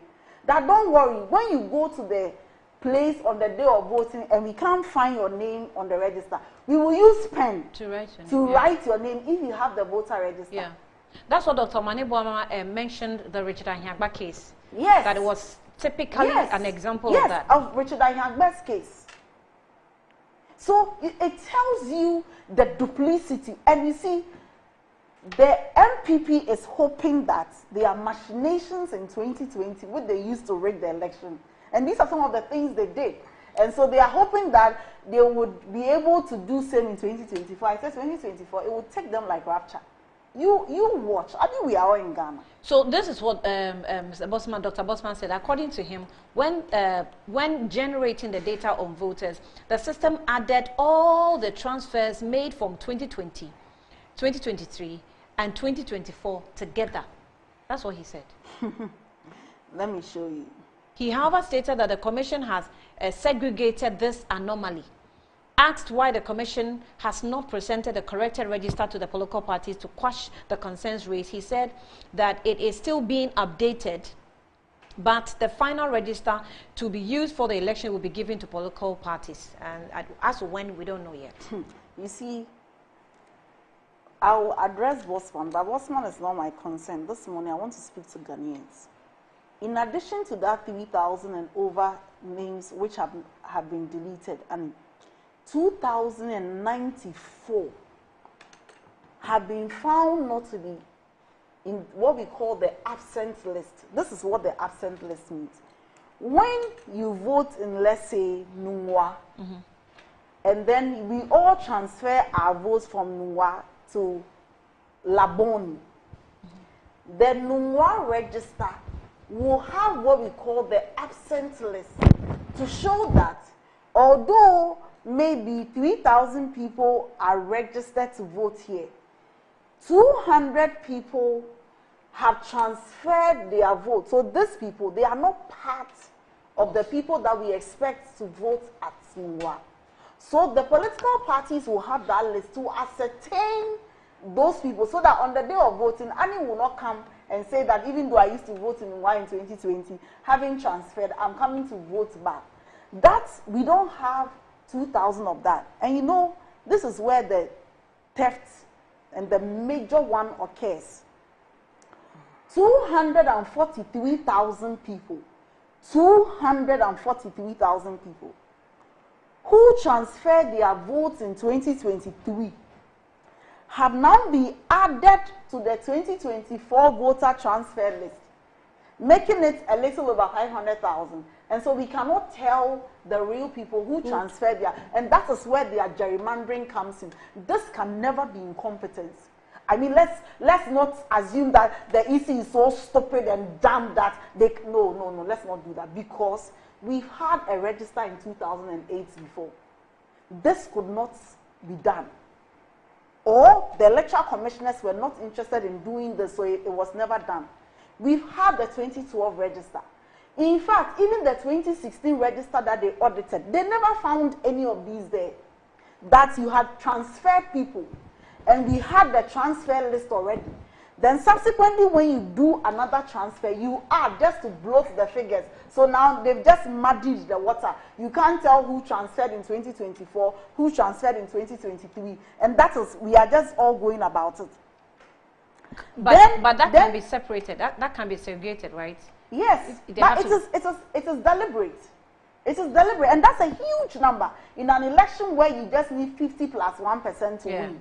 Then you have 15,000 people. This is another rigging mechanism.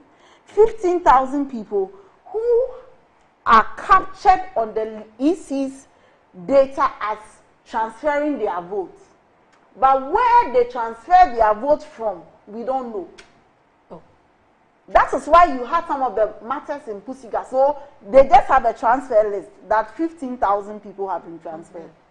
Whether the people have been transferred from Tamale to Pusiga, or from Teshi to Nungwa, or from Cape Coast Central to Shayo Sudoku, we don't know. And it was their expectation that the NDC would not discover all these things, because the essence of a voter exhibition is not for a political party to discover these things.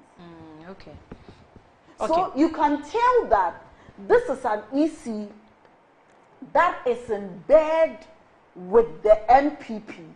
And when the NPP tells you that, you know what, despite all the economic mismanagement, despite the fact that our corruption perception index have increased, despite the fact that we have not been able to build a single hospital, despite the fact that we have moved the cedi to the dollar from 4 cedis to 16 cedis, despite all the fact that inflation at a point was 54%, food inflation at 55%, young people cannot find jobs, economic hardship is at all-time high, we are being told that our country cannot pay its debt, everything is in the mess. This is where they derive their confidence that they will win the 2024 election by strategy. So they are just going around greeting people. They are just waving. They are not even campaigning because they don't even have a message. So it is their hope. But the EC must know that whether they like it or not, they will audit. If they don't audit by themselves, they will be audited. Because nobody will allow the 2024 elections to be held with this kind of register. With this, right? And you know, it brings me back to the Bosman Asari's response. You know, Dr. Bosman Asari doesn't know how to speak, so he should stop speaking in public. Because the less he speaks, the better our BP. Bosman Asari is saying that, you know what, NDC, altogether, you have raised almost about 500,000 irregularities with the voter register. Oh, every irregularity you have discovered, we have corrected it. What the correction is, we don't know. But what about the ones we have not discovered?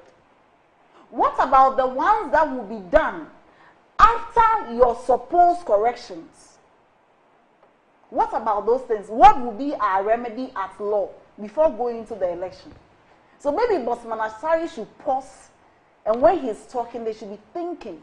Because you see, Annie, we have a very young democracy. And one of the reasons why, despite, you know how the president was so scared about a military coup at the time when all our neighboring countries were going through coup, and you wake up today, the dollar is 10 cedis, the next afternoon is 11 cedi, the next morning is 11 cedi, 50 pesos, and there was no coup. Because many people believe that they had an opportunity to change government. Okay. Because many people saw an opportunity that we are left with 3 months. Let's wait. We are left with 4 months. Let's wait. And people have the hope of waiting. So if the MPP in cahoots with the Electoral Commission will want to do anything to jeopardize the peace of this nation, then you have to count the NDC out.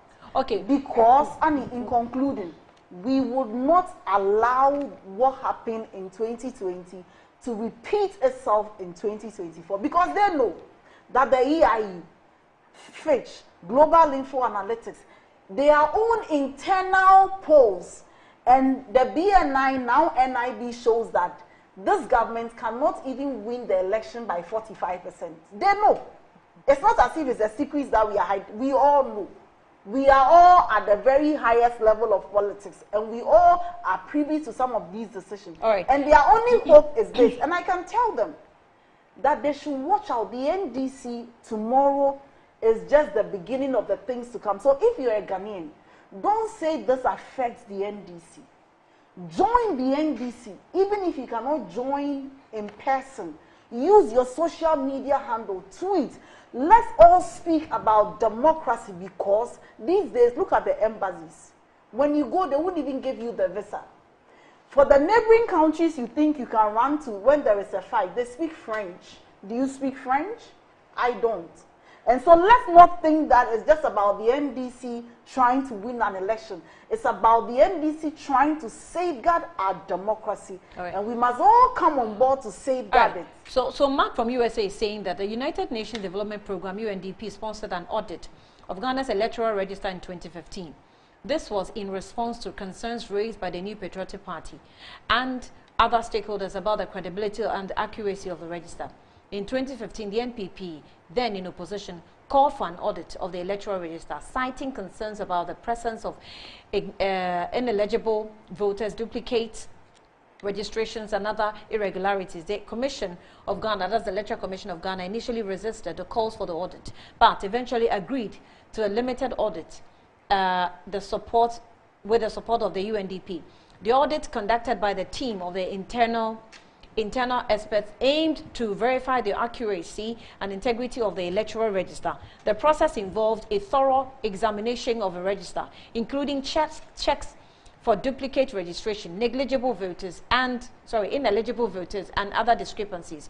The audit report released in 2016 identified several issues with the register, including duplicate registration, ineligible voters, example minors, deceased individuals, inaccurate or missing biometric data, discrepancies in voter information. The report's findings led to a cleanup of the register, that's the electoral register, resulting in removal of over 56,000 ineligible voters and the correction of other discrepancies. The audit and subsequent cleanup were seen as crucial steps towards ensuring the integrity and credibility of Ghana's electoral process. Mark in the USA is the one giving us all the update here. Chumbafo says that Nanabia, I will offer you no price for guessing that the EC is opposed to the NDC and they have something to hide. For a body that is supposed to be neutral from the EC chair, Jimensa, through the deputy Bossman Asari and commissioners like Peter Piahene and son, Salima Tijani, to the directors of IT like Yao Kwache and Dr. Ofori, they are a who they are, a who is who in die in the woo MPP generational indulgence, and they all belong lock, stock, and barrel to the MPP. They have bona fide membership in the MPP rank, ranging from being serial callers to Tescon patrons to having familiar links with MPP since its formation. But whether they like it or not, they should not. They should know that we in the NDC are not the ones with luxury hotels and monstrous mansions mushrooming in posh suburbs of Accra. This message from US is scaring me. But whether they like it or not, they should know that we in the NDC are not the ones with luxury hotels, monstrous mansions mushrooming in posh suburbs of Accra since they got into office. For their own good, they should allow the audit. Ambassador Sampiale says that the young beautiful lady telling His Excellency Mahama he should speak in how to speak is most unacceptable. Where has she been all this time when the EC has called the NDC all manner of names? Annie, what the NDC is calling for is not merely asking for an arithmetic audit. What we're asking for is a forensic audit of the technical integrity of the EC's IT system for obvious reasons. How can any Ghanaian accept what the EC says and go to sleep? Now we will not accept the EC says for these reasons: dangerous political appointments to EC, mysterious disappearance of electoral equipment, use of Coral Draw application for database management, criminal arithmetic errors in voter registration.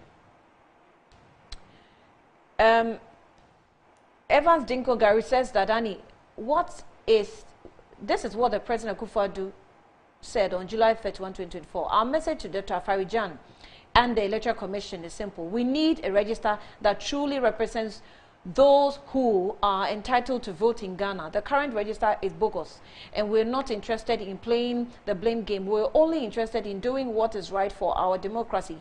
Let us all work together on this. Ghanaian elections should not be West African elections.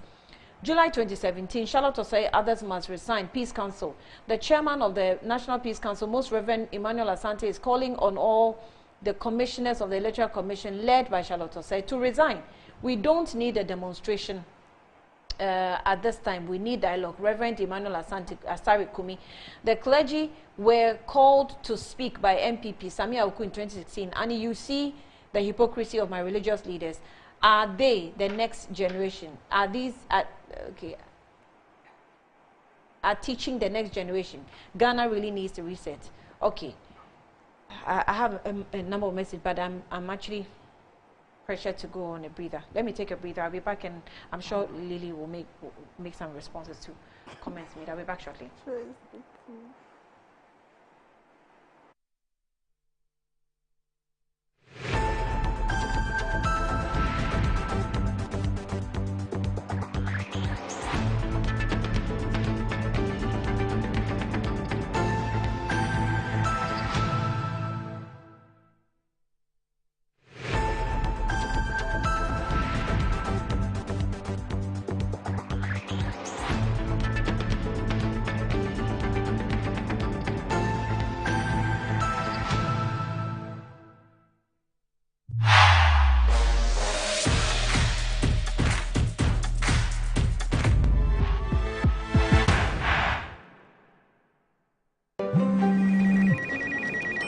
She's coming. She's coming!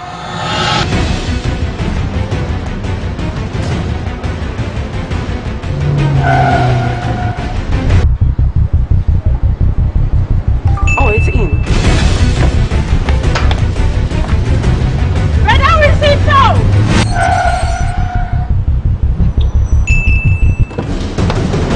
Boss, let's go back.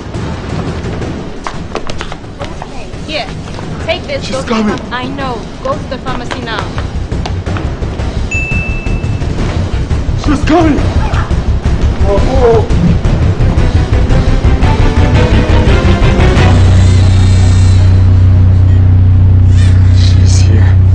Pay faster, pay safer, and pay easy with Momo app. Download now and pay with the QR code, merchant ID, and so much more. Experience the enhanced protection of Star Motor Third Party Extra from Star Assurance, an enhanced motor third-party insurance policy that provides cover for loss or damage to your vehicle's windscreens, side mirrors, back glass, and other glass components. Whether it's a crack or major damage, you can drive with the assurance that your vehicle is well protected. Our commitment to you includes affordable coverage options and a claims process that is both fast and straightforward, so you spend less time dealing with paperwork and more time on the road. Also, we have proudly partnered with Hope for Little Lives, an organization dedicated to supporting children in need. By choosing Star Motor Third Party Extra, you're protecting your vehicle and making a positive impact. Every policy you buy helps bring joy and support to children in underserved communities. Reach out to us now on our toll-free numbers 0800-177-177 or 0302-245-906 to sign up. Let us help you drive with peace of mind and purpose. Star Motor Third Party Extra. Drive with confidence, give back with heart. Star Assurance, your solid partner. Choose the perfect prize for you every week and stand to win your choice of exciting prizes, all to get more of what matters to you. Exclusive to Betway. Betway, get way more. Terms and conditions apply. Regulated by the Gaming Commission of Ghana. No under 18.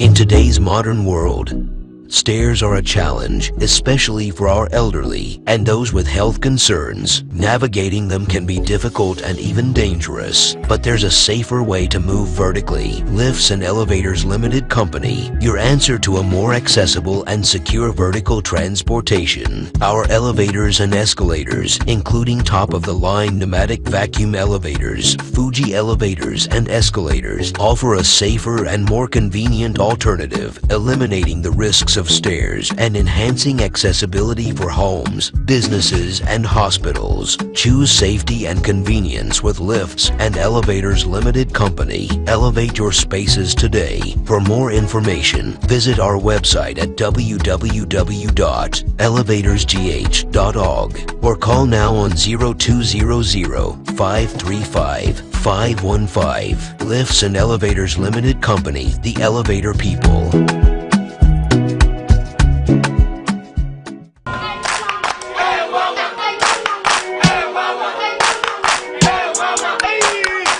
Cratchy, unemu bua unkoisha Dr. Ban uye denwa. Oh, mesi ya mfano ko mami buru wa. Eyi mami do buru. Do ni akele be ko bra. Mumi mfano ko Dr. Ban ho. Dr. Ban no ya de. Bra, se ban no mpemu adwuma sasabro slow Dr. Ban oye. Sai ni kemi kwa na meka. Oh no mpemu ni mdi ono na ye expert nya zanfo no. O akra eni kumasi no mpemu expert yen kan kire.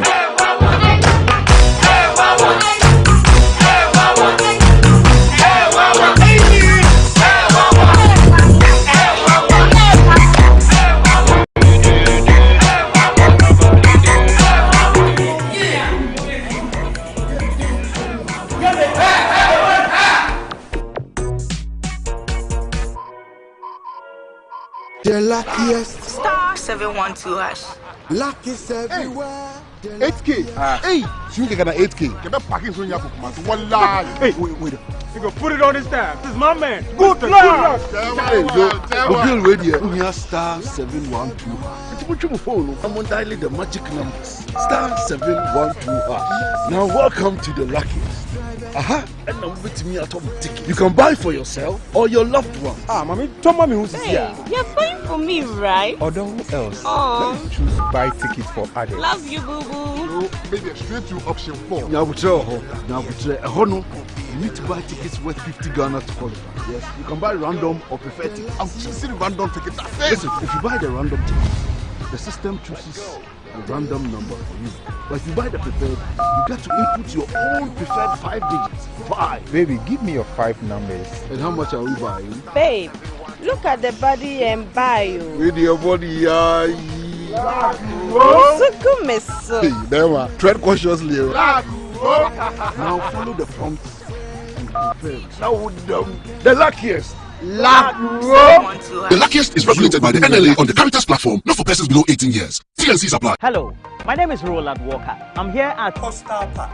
It's one of the many courts belonging to estate masters, and they are into service plots, property management, and luxury homes. And just in case you want to make that decision to invest into a landed property, estate masters is the right choice to make. If it is from an indenture, a site plan, you want it also barcoded, all is available.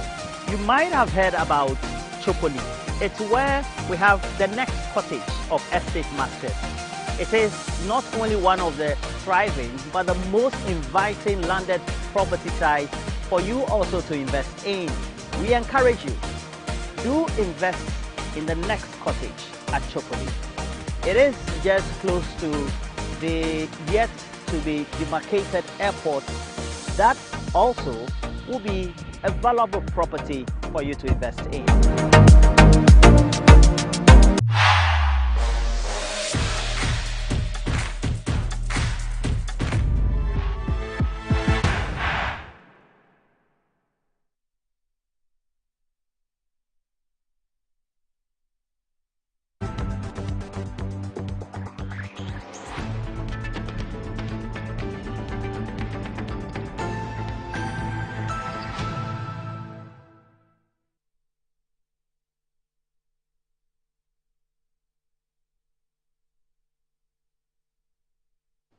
You're welcome back to the program. It's Good Morning Ghana. Let me remind you that Betway says that you're guaranteed of getting more chances to play. Betway says pick your price and lets you choose your preferred promotion to make a perfect sports bet every week, from payout boost to cash out or to cashback. Plus, you also stand a chance to choose your own price, from vouchers to electronics and grand prize of airline tickets. Visit betway.com.gh and find out more. Terms and conditions apply. Is regulated by the Gaming Commission of Ghana, and also not for persons under 18. Play responsibly. Betway, get way more.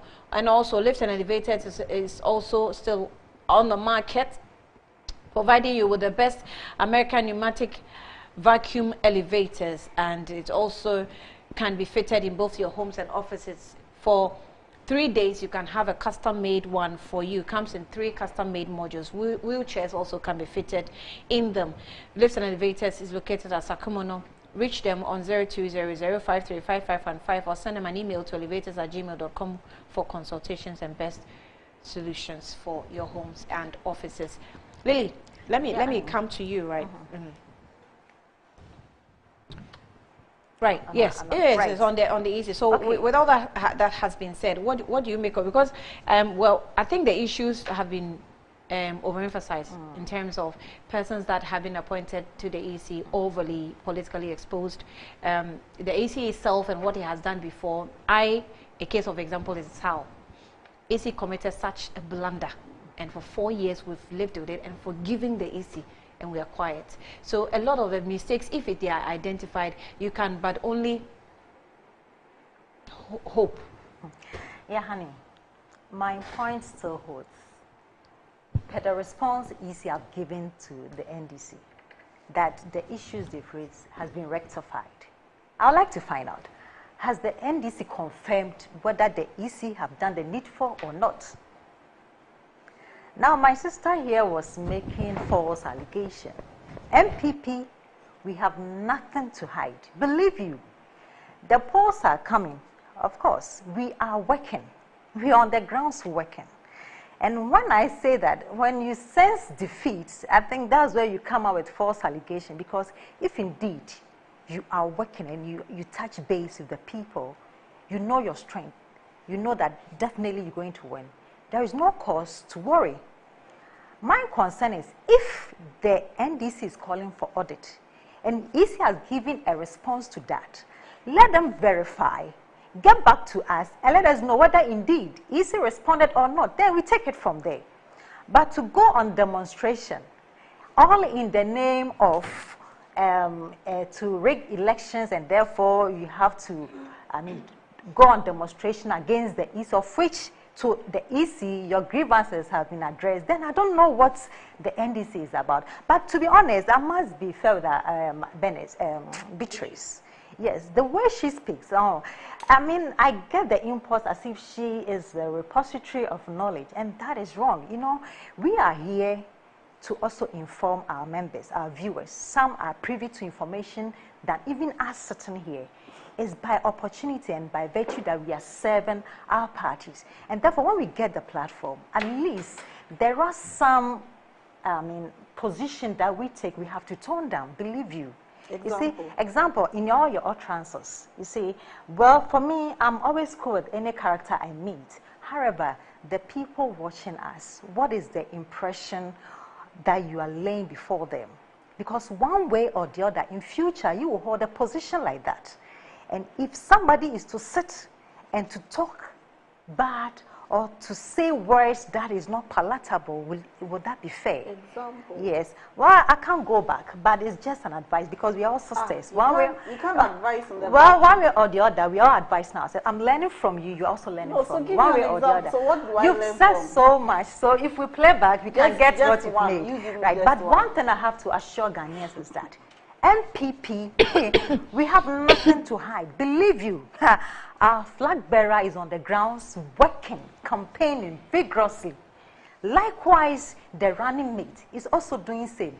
Down to the polling station, everybody is working. So, for you to confirm your register, that is why all political parties have the electoral system. You have your IT, all the subsidiaries for you to really work and make sure that you're also attaining the victory that you want. Everybody has it. So we should all go there and check and make sure that things are done right. Okay. Yes. Prosper says that I have a bigger problem with a lot of our media houses and outlets with the NDC-EC issue. Why talk to political parties in a contest MPP in lieu of the main arbiter, EC, who clearly have questions to answer in the face of these salient facts? Why do that? So what do you expect an MPP communicator, for instance, to say if the issues of contention favors them? The demonstration is against the EC for what they fail to do. Why not ask them questions? Why MPP persons, you say? Please, we ask the EC questions. And the MPP also is a party. So if they are beneficiaries, you want to hear from them. Of course, it's the same register they're working with, right? So you expect that they must have also come across such mistakes or, identifications that have been made by another party. Not so. They may have a bite, and that's okay. Annie, good morning to you. If not for an ulterior motive reason, why on earth would an electoral commission give us voter register to political parties which differs from what they are exhibiting? In any case, what will the genuine forensic audit take away from them? The EC should be mindful of their actions and inactions in order to preserve the peace of the country. Some Kelly is Legon. The current electoral commission and electoral commissioners are aligned with the MPP. That's what I think. The vice versa. I believe, I can tell you for a fact that they are aware that these lost BVDs and DVDs are part of a coordinated effort to steal the elections. You say we should open our eyes and insist what is and must be done. Otherwise, we might realize it's too late after the water has already passed under the bridge. You say, good morning, Annie. How often does the EC perform vulnerability assessment and penetration testing? What you can't measure, you cannot manage. Good morning, Ghana. Good morning to you. That's a good one there. Patrice, good morning to you. I see you. The current EC Electoral Commission is aligned with the MPP. Okay, I think I've captured this message on a different number. Thank you. But Mansa Musa said that, Annie, why are we talking ourselves in circles, debating whether to bring transparency to the EC activities? Surely all Ghanaians agree that there are major problems with the current voter register, seriously irregularities which, if unchecked, may prevent huge numbers of Ghanaians from exercising their franchise. This is not appropriate and shouldn't be allowed to happen. Surely a call for transparent audit aimed at just physically correct irregularities, but also bring clarity and that will restore trust back into our electoral system should rather be supported, and well-meaning Ghanaians. So why would anyone oppose a measure that will result in a clean register and restore sanity, and is rather strange, really baffling. Good morning from Mansa Musa. Thank you for that. All right. Last so bit, we'll have last bite, or yes, 1 minute. 1 minute. 1 okay. minute. Yes. So to our very good people of Ghana, yes, one thing I would say that we are assuring everybody, MPP, we have nothing to hide. We are working, and we also appreciate the confidence level you've entrusted in our leadership. Did you not say that people in Ashanti region that are voting MPP, NDC are nation wreckers? I haven't heard of it. You haven't heard? Yes, I haven't gotten. I haven't He heard actually of said it. it. Where? In Ashanti region. Okay, then I haven't gotten the video yet. Yeah, but one thing I will say, and I assure all of us, is we want peaceful elections, and therefore the EC must do the needful. We don't want any problem, so that we have a very smooth transition to His Excellency Dr. Muhammadu Bawumia. Right. Inshallah, 2025, January 7th. Right. Thank you. Beatrice. Okay, so I'm no repository of knowledge. I only research and read before I come on the show. So I would not allow, if you're on the show with me, you ought to be careful. I will not allow you to peddle falsehoods. And I will not apologize for reading and researching before coming to a show just to make me humble. I will not do that. I think that we owe it a duty to the people who listen to us to explain. And so, and Lily couldn't give a specific example, so I would assume that a texter has sent her. Time, I didn't want to. I can defer my time to you. No. I can defer my time to you. So I would assume that someone had just sent her a message and she's reading out. But seriously, I don't have any message. I have been the nemesis of the MPP, and I don't communicate to satisfy the whims and caprices of the members of the MPP. I communicate to let Ghanaians know the state of recklessness that we find ourselves in. And we are saying that come tomorrow, enough is enough. Enough of the MPP having eroded every democratic gains that we have made.